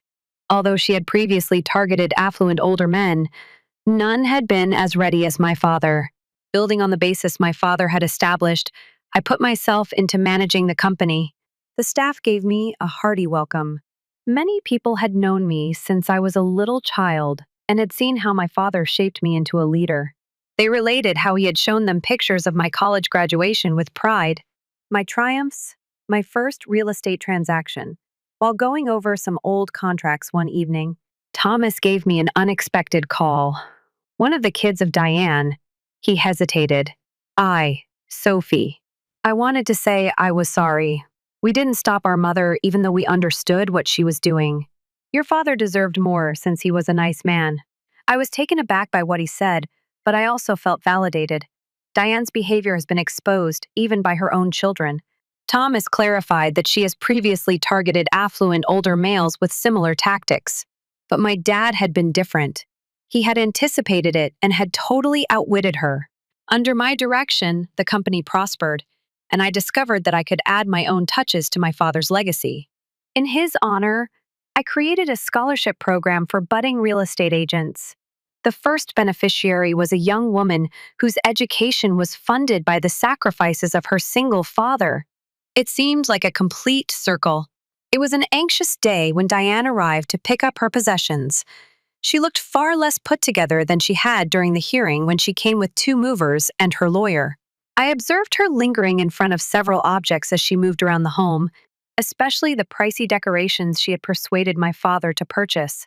Richard reminded her emphatically that she could take what she had personally bought. Everything else remains. He had a thorough inventory of the estate's possessions. The realization of how little she could truly claim on this last visit made Diane's face stiffen. As they filed through the open door, I stayed out of sight, working in my father's study.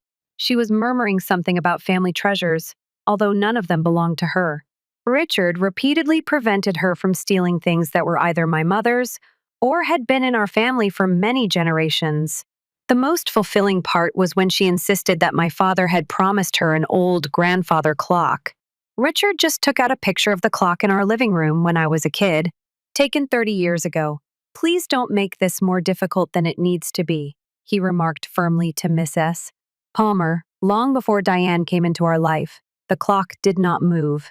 As she got ready to go, she attempted to claim it, along with a lot of other things. Diane stopped for a moment in the entryway. I hoped she would attempt to make amends or apologize. Rather, she spoke in a sour tone. "Like your father, you'll wind up alone even if you believe you've won." I left the study and walked right up to her. Calmly, I said, "My father was never alone. Until the very end, his real family, was by his side. You have never understood that, and you never will." She didn't say anything more, and I felt a great sense of closure as the door shut behind her. In some way, the home felt lighter, as though a heavy shade had been lifted by her departure. I touched the surfaces I knew as I moved through each area. For the first time since my father's death, I felt completely at home. A year later, I was sitting in my father's office, which is now mine, going over our most recent real estate purchase. Under my direction, the company had expanded considerably, entering new markets while upholding the morals my father had taught me. On my workstation, his picture served as a constant reminder of what he had taught me. After the conclusion of the inquiry into Diane's financial actions, it was discovered that she had a history of deception dating back years before she even met my father. When she tried to steal from his accounts in his last days, she was subject to legal repercussions. She had moved to another state when I last heard from her. Her meticulously constructed portrayal of the distraught widow was utterly destroyed. Once more, the house felt like home. While upgrading other parts to match my personal taste, I had kept the features that brought back family memories. The grandfather clock was still ticking away in the entryway, and my mother's paintings were hanging in the living room once more. Its bells have a comforting familiarity. Above all, I had preserved what my father had created and expanded upon it, honoring his legacy the way he would have desired. 3 bright students had already benefited from the scholarship program we had set up to follow their aspirations in real estate development.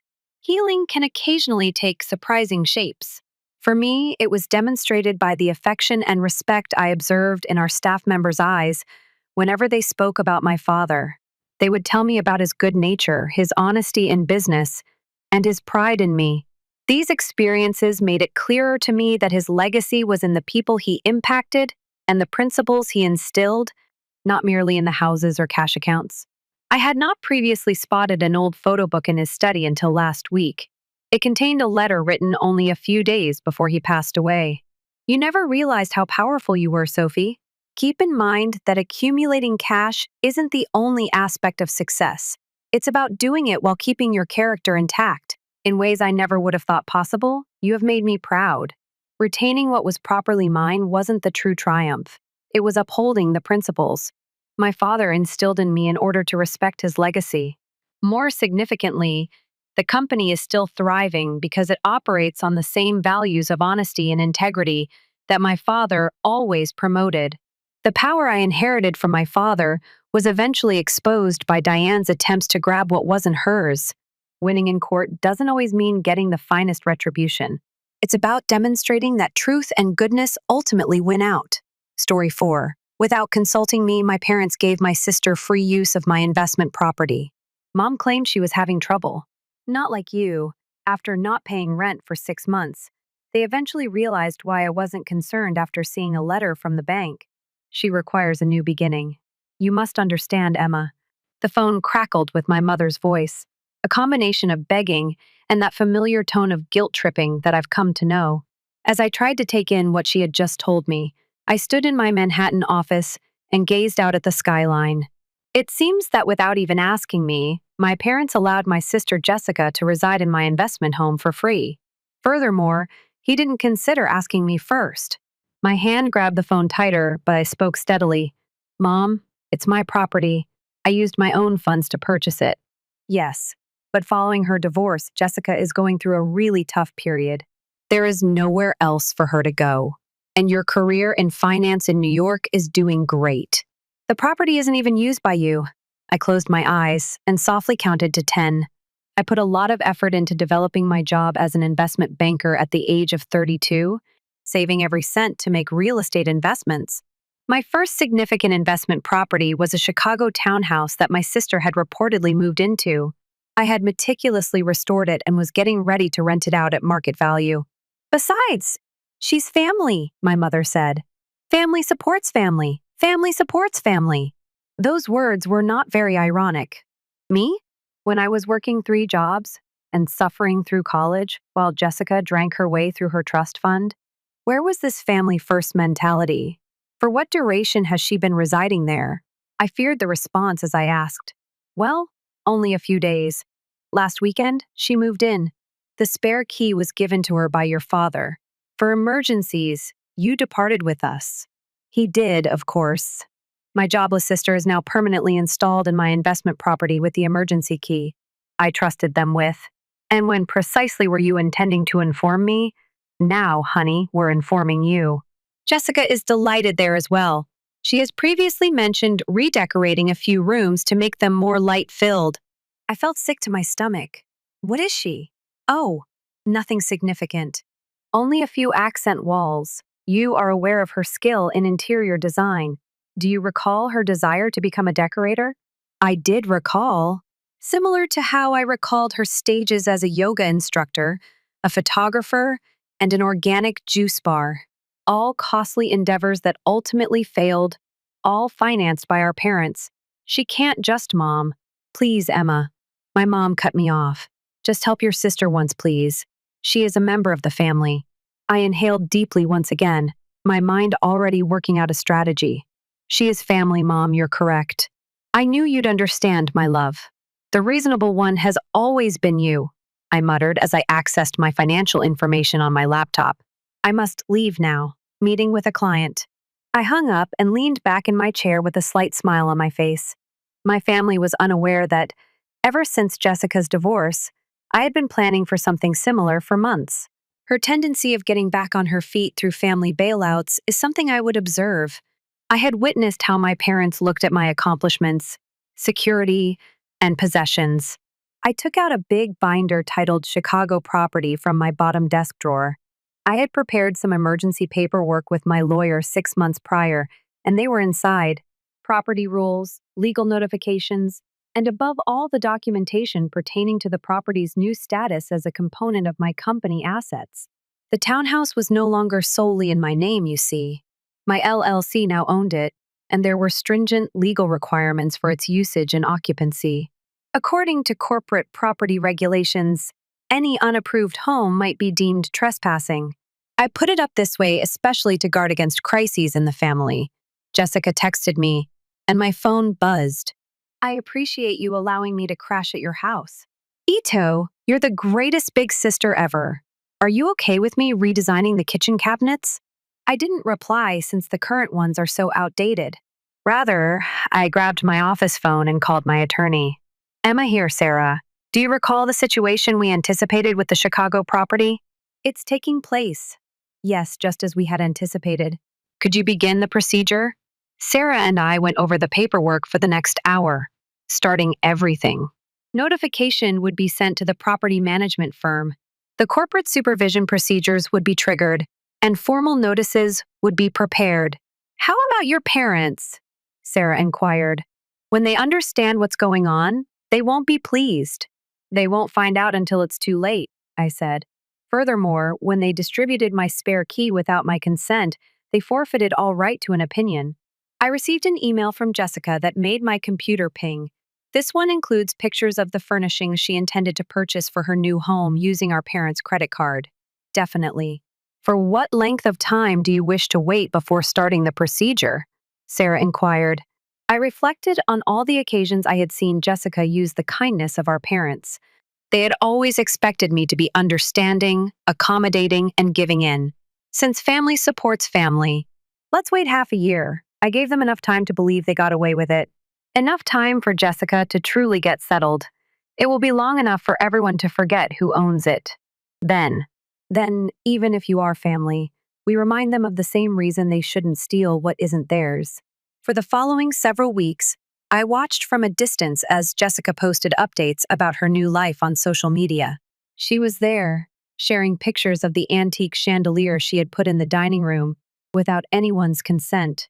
Every picture, post, and change to my property was meticulously kept and recorded, as were the Instagram posts about her new beginning and how the cosmos may offer everything at times. Every time they phoned, my parents would dance around the topic of the home, complimenting Jessica on her initiative and her efforts to spruce it up.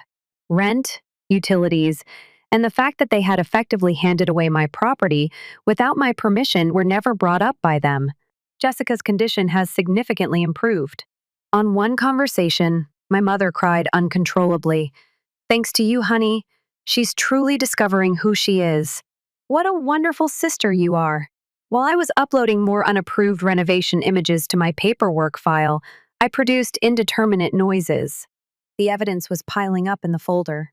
My mother reluctantly added, I was wondering if you might consider putting the utilities in her name just to help her establish some credit after the divorce. This was evidence that would become crucial in precisely 5 months and 3 weeks. Additionally, it's possible that she was considering buying a dog. Pets are welcome in the building, correct? I took a moment to giggle quietly while muting my phone. Well, I have to go, Mom. Large gathering. Later, we may discuss this. My property management business confirmed in an email that evening that they had recorded every modification made to the property since Jessica's unlawful occupation started. Every change and infraction of the corporate property agreements is painstakingly documented and dated. Jessica sent me another text, and my phone buzzed. Hello, sister. Just a quick query. Can I advertise one of the available rooms to earn a little more money while I'm looking for a job? I checked my calendar and added the wording to my documentation file. There are 5 months and 2 weeks left. The property was no longer the only factor in this. This has to do with respect, setting limits, and letting my family know that I wasn't their personal safety net just because I was successful. Allowing family members to suffer the repercussions of their conduct is sometimes the most kind thing you can do for them. And there would be repercussions, in fact, in 5 months and 2 weeks. I received my property management company's final report 5 months into Jessica's new beginning.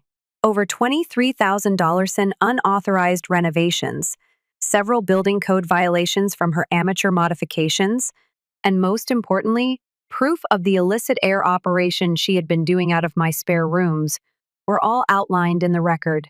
I sat in my office going over the documents and pictures. My meticulously restored investment house was entirely transformed by Jessica into what she referred to as her bohemian fantasy room. The tasteful gray walls were now dotted with bright hues. The expensive appliances I had installed had been swapped out with less expensive ones. Her social media accounts indicated that she had sold the originals online. Additionally, the well-preserved hardwood floors were now covered in what she described as creative epoxy patterns. Emma sent me another text message, and my phone buzzed. The house now looks so beautiful that you won't believe it. I'm considering launching a blog about house remodeling. This may become my new profession. I checked the calendar and added the message to my documentation file. The corporate audit I had planned is in 2 weeks. It took my family 2 weeks to discover the consequences of mistaking compassion for weakness. Regarding this timing, are you certain? During our last review meeting, Sarah inquired. The day after the audit is your sister's birthday celebration. Novices leave. Recalling the invitation I had gotten, I grinned. Jessica was organizing a big birthday party at my place that doubled as a housewarming. Naturally, with our parents' help, she had already engaged caterers and invited 50 people. The timing is ideal, I said. Let them rejoice. It will increase the effect of the notifications. My mother contacted Emma the day before the audit. You're attending Jessica's party tomorrow, honey. She has worked so hard on the house. Everyone is eager to see her makeover of the place. Actually, tomorrow I'm in Chicago on business, Mom. I will visit. Oh, so lovely. Jessica will be overjoyed. She is often stating that she wishes you were more present, to observe how she turned your former investment property into a genuine residence. My former investment property, like I'd left it behind. And by claiming it, Jessica was helping me out. By the way, your father and I have been considering it because Jessica has done so much to make it better, my mother continued. Perhaps we ought to talk about giving her the deed. In New York, you're doing great, and this would help her make a name for herself. I tightened my hold on my phone. Mom, we can talk about everything tomorrow. I packed many copies of the corporate audit results, legal notifications, and records of all unlawful changes and violations in my briefcase and caught a flight to Chicago that evening. I also produced evidence of Jessica's internet revenue from renting out rooms in a house she didn't own, as well as police records from neighbors who had complained about her airman visitors. I got at the property early for the formal corporate inspection on the morning of Jessica's party. In addition to my lawyer and the property management team, a qualified contractor had already arrived to inspect the unauthorized alterations, just the infractions of the construction code. Whistling, the contractor went over the modifications. In the kitchen, the electrical work is not up to code. The epoxy floors lacked adequate sealing. And let's not even talk about the weight-bearing wall she took down to make room. After recording everything, I looked at my watch. The celebration is 3 hours away. My phone rang with a message from Jessica just as I was expecting it to. You're where? I need assistance putting up the details now that the caterers have arrived. Watch what I accomplished with your former home office. Now, it's a meditation space with a water feature. My lawyer put the note to our file when I emailed it to him. She affirmed that the notices are prepared. Do you want us to serve them at the celebration or after? My mother's casual offer to transfer the deed about Jessica's allowed changes to my home got my attention. About 6 months of seeing them take advantage of my success while I decided, let them rejoice first. Allow them to fully display all of the work they have done on my property. We will then reveal to them the true owner of this mansion. And it's no longer just me. At 4, the visitors began to arrive. As a happy homeowner, Jessica greeted everyone, and I observed from my car. As she offered tours, I could see my parents grinning through the windows, likely boasting about all the changes she had made. At exactly 5:30, as the celebration was in full flow, the formal notices were sent by my property management staff. I fixed my jacket, got out of my car, and headed toward the house I had purchased. After years of diligence and meticulous preparation, it's time to tell my family that sometimes the lessons you believed would be free end up costing the most. Emma! When I went in, Jessica shrieked and rushed to give me a hug. At last, you're here! The home is wonderful, isn't it? With it, I've accomplished a lot. My parents' faces lit up behind her. The group of folks who were following me with clipboards and papers in hand had gone unnoticed. Yes, I answered coolly. Let's discuss the specifics of what you did to my property. When my lawyer came forward with notices in hand, the room became silent. When Jessica finally registered the official looking paperwork that were put on her cycled coffee table, her champagne glass froze halfway to her lips. Getting even isn't always the greatest form of retaliation. It's about refusing to back down and allowing people to pay for their deeds. And I knew this was only the beginning as I saw my family's faces light up with knowledge. The celebration was enveloped in a deafening hush. As Jessica lifted the top document from the stack, her immaculately manicured palm shook. What? What is this? Her gaze swept across the formal letterhead as she stuttered. Sarah, my attorney, came forward. The legal owner of this property, NAM Holdings, EJC Holdings, LLC, has formally issued a notice of unlawful occupation and property infractions. My dad stepped in and cut me off. What's going on, Emma? Even when the partygoers began talking to one another, I remained calm. My company is called FM Holdings. Dad, about 6 months ago, when you handed Jessica my emergency key, the property was moved there. My mom's face became white.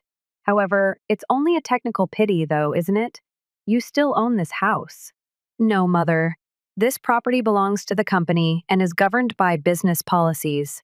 Regulations that, throughout the previous 6 months, have been broken on several occasions. Jessica's boyfriend attempted to interrupt, claiming to be a real estate mogul whom she had met at a yoga retreat. Come on, it's family business. With all this business jargon, you can't be serious. Sarah took out another piece of paper. We're being serious, really. Unauthorized structural alterations, many building code infractions, and most importantly, illegal subletting through air have all been recorded. The audience became more subdued. The champagne glass that Jessica was holding broke on the epoxy-covered floor. She had been quite proud. She insisted that those were only temporary visitors. Overnight guests are friends. Friends who used your air listing to pay $200 each night. I pulled up screenshots on my phone and requested in a low voice, the one in which you claim ownership of this corporate property. My dad took a step forward, his cheeks flushed. Listen up, Emma. Your sister need assistance. What exactly were we? Dad? Merely giving away items that weren't yours. Just permitting unapproved improvements that have jeopardized the structural soundness of the structure. Simply averting your gaze. Jessica operated an illicit rental company at this time. The contractor who had previously inspected the premises came forward. Do you want me to go over the specific code infractions we discovered, MAAM? Jessica started crying. This is unfair. I improved this location. Take a look at how lovely everything has become. I examined her upgrades, including the low-bearing wall that had been removed, the shoddy epoxy flooring, and the amateur electrical work. Better. You have caused infractions and damage worth thousands of dollars, which must be fixed. Thousands, my mom muttered. Sarah gave a nod. Before we deal with the unlawful rental revenue, the baseline estimate for getting the property back to code is about $45. Oh, oh, oh. My dad's face became purple instead of red. This is absurd. You cannot treat your own sister in this manner. I can, in fact, and I'm not doing anything about it. These are only the results of what she did, actions that you made possible. The property manager came forward carrying further documents. Every unlawful rental transaction, infraction, and unauthorized modification is documented. Additionally, we have proof that the original appliances and fixtures were offered for sale online. Anger replaced the tears in Jessica's eyes. I swapped out those unsightly appliances for nicer ones. Those unsightly equipment were worth more than $15,000, Sand, were of commercial quality. Appliances, I quietly responded. You were not authorized to sell. My mom took hold of my arm. Please, Emma. This is something that our family can resolve. All this legal bullshit is unnecessary. I took her hand away gently. Mom, that's where you're mistaken. As soon as you and your father agreed to give up stuff that wasn't yours, this ceased to be a family issue. Jessica's decision to handle my investment as if it were her own remodeling project. After the divorce, Jessica lamented, but I needed a fresh start. You are not entitled to my property because of your new beginning. I interrupted her. You don't have the right to operate an unlawful rental company, sell items that aren't yours, or make unauthorized adjustments after your divorce. Half-empty drinks and dishes of unfinished food were left behind as the partygoers quietly filed out. The majority of Jessica's alleged pals had vanished, as had her boyfriend. Sarah cleared her throat. Our records show that Miss Jessica Harrison has illegally rented out company property for brief periods of time, earning about $22,000. It will be necessary to repay this revenue as well as the money received from the sale of company assets. Jessica flopped down on her retro-style couch. That's not the type of money I have. I used it to make this site better, getting better. I chuckled quietly. You intend to undo all of the changes you made without authorization. Every building code infraction and structural change made without permits. Everything is recorded, and everything needs to be fixed. My dad made one final attempt. Emma, be sensible. What are your expectations for your sister? What is her intended destination? I steadily looked into his eyes. Dad, that's not my problem. As if giving it away wasn't your property. Jessica has precisely 30 days to leave the property and start paying back the damages and unlawful rental income. 30 days. My mom let out a gasp. However, everything she owns is here. Here, she has established a life. She made a living off of stolen goods. Sarah spoke up. It's a politeness to provide 30 days. We might demand an immediate evacuation given the severity of the offenses. Jessica sprang to her feet. This is not possible. Mom! Dad! She can't do this! Tell her! I finally realized my parents had no power here as I watched them exchange helpless looks. Their apathetic treatment of my property rights. They are entitled to believe that Jessica's needs came before mine. Everything around them was falling apart. The property will be put back to how it was before. I went on peacefully. Jessica, you will be liable for any expenses that are not paid for by the return of the legitimate rental income. Indeed, if required, we will take legal action. Legal action. You would sue your own sister, my mother said. Do you mean the way you attempted to coerce me into giving her the deed? I inquired. Yes, Mother. Earlier, I heard your idea. Think about this as my answer. Final copies of the novices were distributed by the property management. Our legal department should now be the source of any correspondence pertaining to this issue. Legal action will be taken right away for any efforts to continue renting the property without permission or make additional modifications. I started to walk away, then stopped. Oh, and Jessica, happy birthday. Think of this as a wake-up call. Lessons we never wanted to learn can sometimes be the greatest gifts. I heard my father's irate mumbling, my mother's entreaties, and Jessica's weeping as I left the house, my home, but I felt calm for the first time in months. Being the villain and someone else's tale is sometimes the price you pay for standing your ground. However, I would much rather be the villain than the doormat. They attempted to get me to allow them to call me unkind, allow them to portray me as the cold-hearted corporate sister who refused to assist family. I was aware of the reality. Allowing family members to suffer the repercussions of their conduct is sometimes the most kind thing you can do for them. I stood in my beautifully renovated Chicago property 6 months after Jessica's tragic birthday party, taking stock of the changes. The exquisite gray of the walls had returned. New commercial-grade appliances shone in the kitchen, and the load-bearing wall had been correctly restored. Every code violation had been fixed, every repair had been recorded, and every evidence of Jessica's advancements had been removed. The rehabilitation ended up costing $67,000, which was a lot more than the original estimate. Jessica had consented to a payback plan using her share of our grandparents' legacy to cover the damages and unlawful rental revenue once contractors, after many talks through our lawyers, discovered the entire extent of the damage. She texted me, the first direct message we've exchanged in months, and my phone rang. Can we have a face-to-face conversation? Just sisters, no attorneys, no drama? Something had changed in me during the last 2 months, but I still thought about ignoring it. Coffee at 10 tomorrow, the business across from my house. The following morning, I nearly didn't recognize my sister when I got to the coffee shop. The easygoing attitude and bohemian attire have vanished. Rather, Jessica sat in business casual, appearing professional with a laptop open in front of her. As I sat down, she whispered softly, "Thanks for meeting me. I've been thinking a lot lately." Oh, I noted the spreadsheets on her screen while maintaining a neutral tone. "You were correct," she told me, which surprised me in every way. "I exploited it. You were successful, so I assumed that.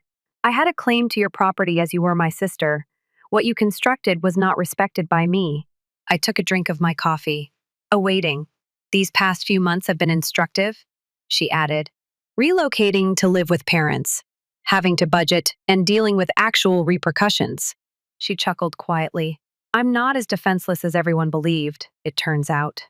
She swiveled her laptop in my direction. A business plan for a reputable home staging firm was displayed on the screen. "Do you recall my previous discussions regarding interior design? This time, though, I'm doing it correctly, completing classes, earning a certification, and creating a solid business plan. No giveaways, no shortcuts. What about the money?" With real curiosity, I inquired. "I'm starting off small and developing a portfolio using my existing talents. I'll apply for a legitimate business loan when I've established my worth. Stop depending on family funds." Or she paused, "stealing anything that isn't mine." I saw my sister for the first time in years. I actually saw her, the person she might be when she really tried, not the conceited lady who had occupied my land. She said, "Mom and Dad aren't happy. In an attempt to shame you into giving in, they wanted me to oppose the repayment arrangement, but I refused. We all needed this wake-up call, even myself." She took a check out. "I wanted to give you one in person to show you that I mean it, even though I know this is the first installment that is formally going through the attorneys." I glanced at my sister and then at the check. "Don't lose it." "Finally," I said. "Instead, apply it to your certification classes." The repayment plan remains the same, but her eyes widened. "But this one payment," I explained, "think of it as a future investment. This time, a real one." Her eyes filled with tears. But these weren't the manipulative tears I was used to. "I'm really sorry, Emma, for everything. I am aware." We sat in comfortable silence for a bit before she spoke again. "To help with the repairs, Dad sold his boat. He said that because he handed away your key, this is the least he can do. Additionally, Mom is discussing her enabling habits with a therapist." I arched an eyebrow. "This was not what was expecting," Jessica said. "Your actions didn't just wake me up. They forced us all to examine our tendencies and exploitative behaviors. How we used familial relationships as justification." As she prepared to depart for her certification class, she grabbed her belongings. "I'm not pleading for pardon just yet. I want you to know that you made the correct decision, even though I know I have to earn it. Even if at the time it seemed harsh. What did you do? None of us are brave enough to do it. The cycle was broken by you." I walked back to my property after she departed. Everything that had been repaired was highlighted by the afternoon sun that came through the windows. Perhaps, though, I was aware that more than just the property had been corrected. My father sent me an email that evening. "Apologies and amends" was the subject line. "Emma, please." It started, "Along with some other things, I'm selling my yacht. I need to put this right. Not because Jessica asked me to. I abused your confidence by giving away your key, and then I had the gall to claim that I was defending it. Your father need to treat you better." I noted how unusual it seemed from his typical defensive reactions and preserved the email. It seems that making people face the repercussions of their conduct may bring about change. My property manager emailed the final renovation images the following day. I came to a startling realization as I looked at them. It had been more than just safeguarding my investment. It had included setting limits, requesting deference, and making the difficult decision to put justice ahead of short-term harmony. Once more, the property was genuinely mine. More significantly, though, my family was beginning to value not only my property but also my autonomy. The chance to mature is perhaps the greatest gift you can give your family. Sometimes the strongest foundations are not built on unending generosity, but rather on solid boundaries and earned respect, even if that opportunity is surrounded by legal notifications and difficult lessons. I grinned as I stood on my renovated property. The walls were strengthened rather than merely mended. I was, too. Story 5. Whilst on a family holiday. In order to give my brother the bed, my parents instructed me to sleep on the couch. That's funny because I reserved the penthouse apartment, I remarked with a chuckle. When the hotel manager made the announcement, their expressions fell. One thing I immediately learned as a child. There was nothing my younger brother Ryan could do wrong. My parents loved him. He was the golden kid, the person who received everything while I was treated like a second-class citizen. Birthdays. They had lavish parties, pricey presents, and a cake large enough to serve the entire neighborhood. I gave the youngster a half-hearted happy birthday and a cake from the grocery shop. University. My parents treated his education as if it were their life's work, pulling every thread, making every link, and throwing money at it. Me? To get by, I had to take out loans and work part-time jobs. Ryan always came first and I came second. He obtained what he desired. I was forced to struggle for scraps if I wanted anything. I swallowed my pride, bit my tongue, and accepted my status as the less significant child for years. However, it was on this trip that I made the decision to stop complying. The plan was to take the family to New York City for a vacation. The planning was done by my parents. Naturally, this meant that Ryan's needs came first. He had complete control over the restaurants, events, and everything else. To be honest, I wouldn't have gone if I hadn't heard my parents conversing one evening, and I was hardly even consulted. According to my mother, we don't have enough to reserve the suite. After that, we'll just place him on the couch. Without even mentioning my name, my dad answered, Ryan requires a comfortable bed. Something inside of me suddenly exploded at that point. My age was 27. For the first time in my life, I had a reliable work, a healthy salary, and the ability to alter the course of events. So I did. We all showed up at the hotel on the day of the excursion. Located in the center of Manhattan, it was a magnificent 5-star establishment. If it weren't for Ryan's exacting criteria, my parents would never have reserved such a location. My mother added, "We have a reservation under Taylor," as she nonchalantly gave the receptionist her credit card as we stood at the check-in counter. After a moment of typing, the receptionist scowled. Under that name, I don't find a reservation. The smile on my mother's face wavered. That isn't feasible. Weeks ago, I reserved the executive suite. The receptionist gave a headshake. I apologize, but there aren't any reservations in your name. I grinned as I leaned forward. I made the reservation, which is why. My father's head jerked in my direction. What? I took out my phone, flipped the screen in their direction, and displayed the email confirmation. Indeed. I decided to take care of the booking myself after hearing you people decide that I would be sleeping on a sofa like an unwelcome visitor. Quiet. The receptionist then grinned. Indeed, sir. We do have a reservation in your name. You are in the penthouse suite as well. My mom's mouth fell open. My dad blinked as if he was having trouble understanding what was being said. And, Ryan? Oh, Ryan seemed enraged. The penthouse, my mother stumbled. I gave a nod. Yes, as it happens, I earn a respectable living, so I reasoned that I may as well be comfortable if I was going on this vacation. The receptionist went on. The penthouse apartment has a private balcony overlooking Central Park, a master bedroom, a guest bedroom, and a full living space. My parents glanced at one another, then at me, and finally at Ryan, who appeared to be on the verge of a full-blown outburst. You're kidding. At last, my father said. I folded my arms. Not at all. I also get the master because I reserved the room. Where you wish to sleep is up to you two, Ryan frowned. You're not serious, I answered, enjoying this much too much. Oh, I'm very serious. My mother made an effort to take charge. I chuckled and said, All right, we'll just put an extra bed in the master and Ryan can. Oh, that's adorable. I don't have anyone sharing my bed. The king-sized master bedroom is all mine, but you guys are welcome to use the second bedroom and bring out the couch if you'd like. For the first time in my life, the realization became clear to me. I was in charge. They were unable to stop me from making the choices. However, this was only the start. I was in charge for the first time in my life. As the truth set in, Ryan and my parents remained still. I wasn't the weakling. They were accustomed to it. I allowed them to sit in shock and let the moment go on. After that, I took my room key from the desk, grinned at the receptionist, and thanked her. Now I'll go up. I left without waiting for them or asking if they needed assistance. And it felt amazing, darn it. Everything revolved around the penthouse apartment. There is a large living area, a complete dining area, a bedroom, and floor-to-ceiling windows overlooking Central Park. Lavish cushions, a magnificent king-sized bed, and a bathroom larger than several residences. Stretching out like I owned the universe, I took off my shoes, dropped my backpack, and lay over the bed. And then there was a knock, sharp and patient. I recognized the person already, I answered slowly.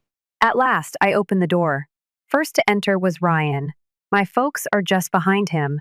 "This isn't possible," Ryan yelled, like a kid whose favorite toy has just been taken away. I pressed myself up against the wall, crossed arms. "What are you going to do?" With a genuinely aggrieved expression, my mother added, "Take the best room. Ryan struggles to sleep in little beds, you know." I gazed at her. "That seems to be a Ryan issue." My father sighed. "We are a family. We ought to remain united. We're a family now, huh?" I laughed a little dryly. "It's funny. When you guys agreed that I would be sleeping on the sofa, I don't recall you thinking about that." Quiet. Ryan then sneered. "In any case, exactly which room am I in?" I arched an eyebrow. "Do you hear yourself?" "It's not a huge thing, come on," my father remarked, taking over. "You don't even give a damn about such things." I moved slowly in his direction after pushing off the wall. "You're correct." I didn't care before, because it didn't matter to care. Because Ryan always came first, regardless of what I did. I glanced between them. But you know what? I made the reservation, I covered the cost, and now I do give a damn. Ryan gave me a scowl. "Quit behaving like a jerk. All you're doing is being petty." I chuckled once more. "Oh, you're not aware of my petty tendencies." Stroking my mother's temples with her side. "Where are we to sleep then?" I gave a shrug. "A second bedroom exists. My dad reminded out that it just had one bed." I grinned. "Yes, it's strange how that operates." Ryan's fists tightened. "I'm not going to sleep on a couch." I shrugged once more. "It's not my issue." They stormed off. As they hauled their bags into the smaller room, I could hear them bickering and whispering down the hall. I took pleasure in a lengthy, steaming shower in my opulent bathroom, put on a robe, and placed an order for room service. Mignon filet, wine dessert. As my family stewed in their annoyance, I stretched out on the private balcony and enjoyed the scenery. However, I knew this was not the end. Not with them. They refused to let this pass. I felt like a king when I got up the following morning. Slept in that bed like a baby. No regrets, no guilt. I then looked at my phone. Texts and missed calls. My mother gave me one. "We must speak. Come have breakfast with us below." I let out a sigh. Naturally. "All right, watch what they're planning." They were already seated a big spread in front of them when I arrived at the hotel restaurant. Fruit, eggs, and pastries. The process. "Good morning." Sitting down, I said. My father cleared his throat. "Let's go right to the point." I arched an eyebrow. "Proceed." Mom bent over. "We believe that reserving a larger suite that suits everyone would be ideal." It was there. The deception. "Do you mean anything that Ryan finds effective?" "Flatly," I replied. She disregarded that. "We can upgrade if we pool our funds." I took a drink of my coffee. "What amount are you contributing?" Quiet. Then my father let out a sigh. "We hoped you would take care of it." I almost spat my drink out. I looked at them, and then I laughed sharply. "You can't be serious." Ryan made an uncomfortable change. "It's not really important. Have you paid for the penthouse yet?" "That's right. My funds. My decision." I reclined. "You guys pay for a larger suite if you want one." Dad gave his temples a massage. "How come you're being so tough? Why do you act as though I owe you something?" I fired back. "To make Ryan comfortable, you had little trouble pushing me into a couch. However, things become unfair the moment the roles are reversed." Ryan gave an eye roll. "What a huge deal you're making of this." My voice was deadly calm as I turned to face him. "Additionally, you have lived your whole life obtaining what you desire. Therefore, perhaps it's time you experienced what it's like to finish in second place. Quiet. After pushing his plate aside, Ryan got to his feet. In any case, I'm not going to do this. Mom sighed in spectacular fashion. I simply cannot comprehend your self-centered behavior. I gave a little chuckle. Selfish? I threw my napkin on the table and got up. You brought me up to be the one who always gave up what I wanted, always made place for Ryan, and always made concessions. I gave a headshake, no more. They sat there in disbelief as I turned and left. However, I had a gut feeling as soon as I entered the elevator. Neither they nor I were finished yet. I assumed they would pout for a bit, grumble among themselves, and finally come to terms with the fact that I was no longer going out of my way for them. However, they weren't finished, and I should have realized that. I made the decision to explore the city by myself that afternoon. I strolled around Central Park, got coffee at a small, peaceful cafe, and even stopped by a bookshop to look around. For the first time in a long time, I felt liberated. No commitments. I'm not expected to follow the line. I then received the SMS mom. Hello, my love. This morning has left us feeling awful. Could we have a family meal or treat to start over? I gazed at the display. I had no faith in it. It's a part of me, yet not at all. The half that foolishly continued to think they could change. Perhaps a thought. Perhaps they finally got it. This may have been an olive branch. So I texted back, even though I shouldn't have. Yes, the biggest error I've ever made. The setup. They chose a fancy steakhouse close to the hotel, quiet booths and low lighting, the sort of location where wealthy people chatted over expensive wine and business deals were done. My parents and Ryan were already seated when I got there, all suited up as though it were a formal occasion. Hello? As I slid carefully into the booth, I said. Mom grinned. Thank you very much for coming. Dad ordered a bottle of wine and waved the waiter. Ryan stirred his drink with his straw while remaining silent. There was a problem. I sensed it. Dinner got off to a typical start. Forced laughs and small conversation. They behaved well. Too pleasant. Too kind. My dad then cleared his throat midway through the meal. Thus, we spoke briefly with the hotel. I felt sick to my stomach. Mom smiled tightly at me. It turns out that your reservation was mixed up. I put down my fork. What? At last, Ryan said something. Yes. The penthouse suite was apparently overbooked by the hotel. I squinted. That's amusing. About that, I didn't receive any calls. Dad gave a shrug. Well, since we were the ones who first organized the vacation, they gave us a call. According to them, they may relocate you to a more sensible room. And that's it. I witnessed it. The trap. They lied to the hotel. I told them that room wasn't meant for me. Most likely claimed that I booked it accidentally or that it was an error. I breathed out slowly. You were manipulating the motel. Mom grabbed my hand. This whole thing has gotten out of hand, darling. All we want to do is repair it. Ryan grinned. Well, let's simply return, change rooms, and call it a day. It was there. The true cause of everything. They had no regrets. They weren't. They only wanted me to return to their authority. I'm back where I was. I crossed my arms and leaned back. No, Mother. The smile wavered. What? I cocked my head. No, I said. Dad rubbed his temples and moaned. Why are you complicating this? Ryan laughed. Just take the smaller room, dude. It's not really important. I gave a sharp chuckle. Not a huge concern. You three tried to steal my reservation, lied to the hotel, and went behind my back. And you're so bold as to suggest that I'm the issue? When Mom tried to control me, her voice fell into that soft yet firm tone she always used. It's just what's fair, honey. I gazed at her. Just? It was a bitter word. I got up and pushed away from the table. Do you wish to discuss fairness?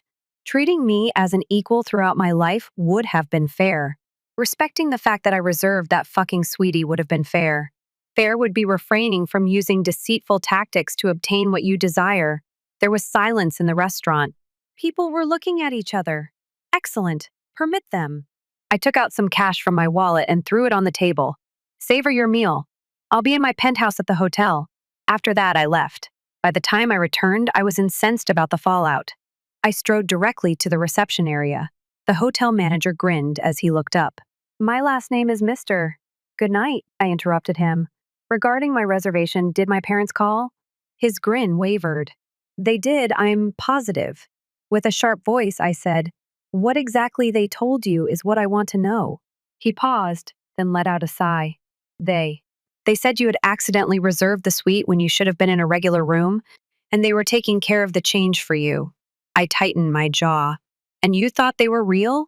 They appeared to be quite certain, so I opened my email. I've attached my reservation, payment confirmation, and account name. This room was reserved by me. My stay is not under my parents' control. His face went white. Oh, deadpan, I repeated. This is what is going to occur. You won't be altering my reservation, to start. In order to prevent them from requesting my room in the future, you are also blocking their account. Third, I leaned closer. In addition to taking my business elsewhere if someone tries to handle my reservation again, I'll make sure that every review site is aware of how this hotel allows manipulative family members to take advantage of visitors. His gaze expanded. I get it, sir. I'll deal with it right away. Indeed, he would. The last blow. I poured myself a drink, went upstairs, and locked the door to my suite. Then my phone began to explode. Why would you do that, Mom? All we wanted to do was assist. That was totally unnecessary, Dad. We were embarrassed by you. Ryan, whoa. The entire trip was ruined by you. Selfish. The first stared at the messages. After blocking all three, I relaxed and relished my penthouse. I felt great when I woke up the following morning. Knowing that my parents and Ryan were crammed into their small room, I stretched out in my king-sized bed and reveled in the sheer luxury of my suite. Poor. I looked at my phone. It's still banned. Excellent. I wasn't finished, though. They believed they could be dishonest. They believed they could control me and escape punishment. Oh, who were they playing with? They didn't know. The last setup. I walked down to the concierge after getting dressed and getting my money. Good morning. My last name is Mr. Grinning, the concierge remarked. I returned the smile. Please do me a favor. Could you arrange for me to have a spa day? Complete care, facial and massage, the process. Additionally, is it possible to charge it to my parents' room? The concierge paused. I would need to verify whether I managed to slide a clean $100 note over the counter. She accepted it. Naturally, sir, following my completely reimbursed spa treatment. Thank you, parents. I selected a few mementos from the hotel's upscale shop. A silk tie I didn't need, an absurdly expensive leather wallet, and a fancy watch. Everyone rushed to their room. They needed to experience what it felt like to be exploited. The icing on the cake that night. I dialed the front desk. Hello. I would want to arrange for my parents to have a romantic meal in their room. The receptionist became more cheerful. That sounds very beautiful. We can offer rose petals, candles, and champagne. Excellent. Are you able to accommodate 2 people? She paused. Just 2. I smiled. Indeed. 2. There's no need to mention my brother. She stopped, then burst out laughing. I get it. My mother texted me an hour later. Why is our room hosting a romantic supper, Mom? Where's Ryan's dinner? I grinned as I took a drink of my wine. I apologize. You usually prioritize Ryan, so I figured you'd like some alone time with him. No answer. The hotel manager then called my last name, Mr. At the front desk, your parents are requesting an explanation for the charges made to their room. I smiled. I hope they like their snacks, you tell them. Oh, and confirm that the charges cannot be reversed. They did tell you that they were taking care of my room problem after all. Quiet. The manager then chuckled. I'll see to that, sir. The tipping point. I was lounging on my own patio that evening, taking in the beauty of the city, when I heard a loud tap on my door. I recognized the person, I answered slowly. At last, I opened the door. My parents were standing there, furious. Ryan hung sullenly behind them. Do you believe you're accomplishing something? My father lost his temper. I rested my weight on the door frame. Oh, I'm simply treating you all the same as you have treated me throughout my life. My mother's cheeks flushed. You billed our room hundreds of dollars. I grinned. Oh, do not be concerned. Are you managing it correctly? My father balled his fists. This is immature. I gave a shrug. So was attempting to take my room and lie to the hotel. So was always prioritizing Ryan. I folded my arms. You understand how it feels now, Ryan whispered. This is crazy. I gave him a direct look. Do you believe this to be crazy? Imagine being the child who consistently came in second. Imagine being left with nothing while your sibling is given everything.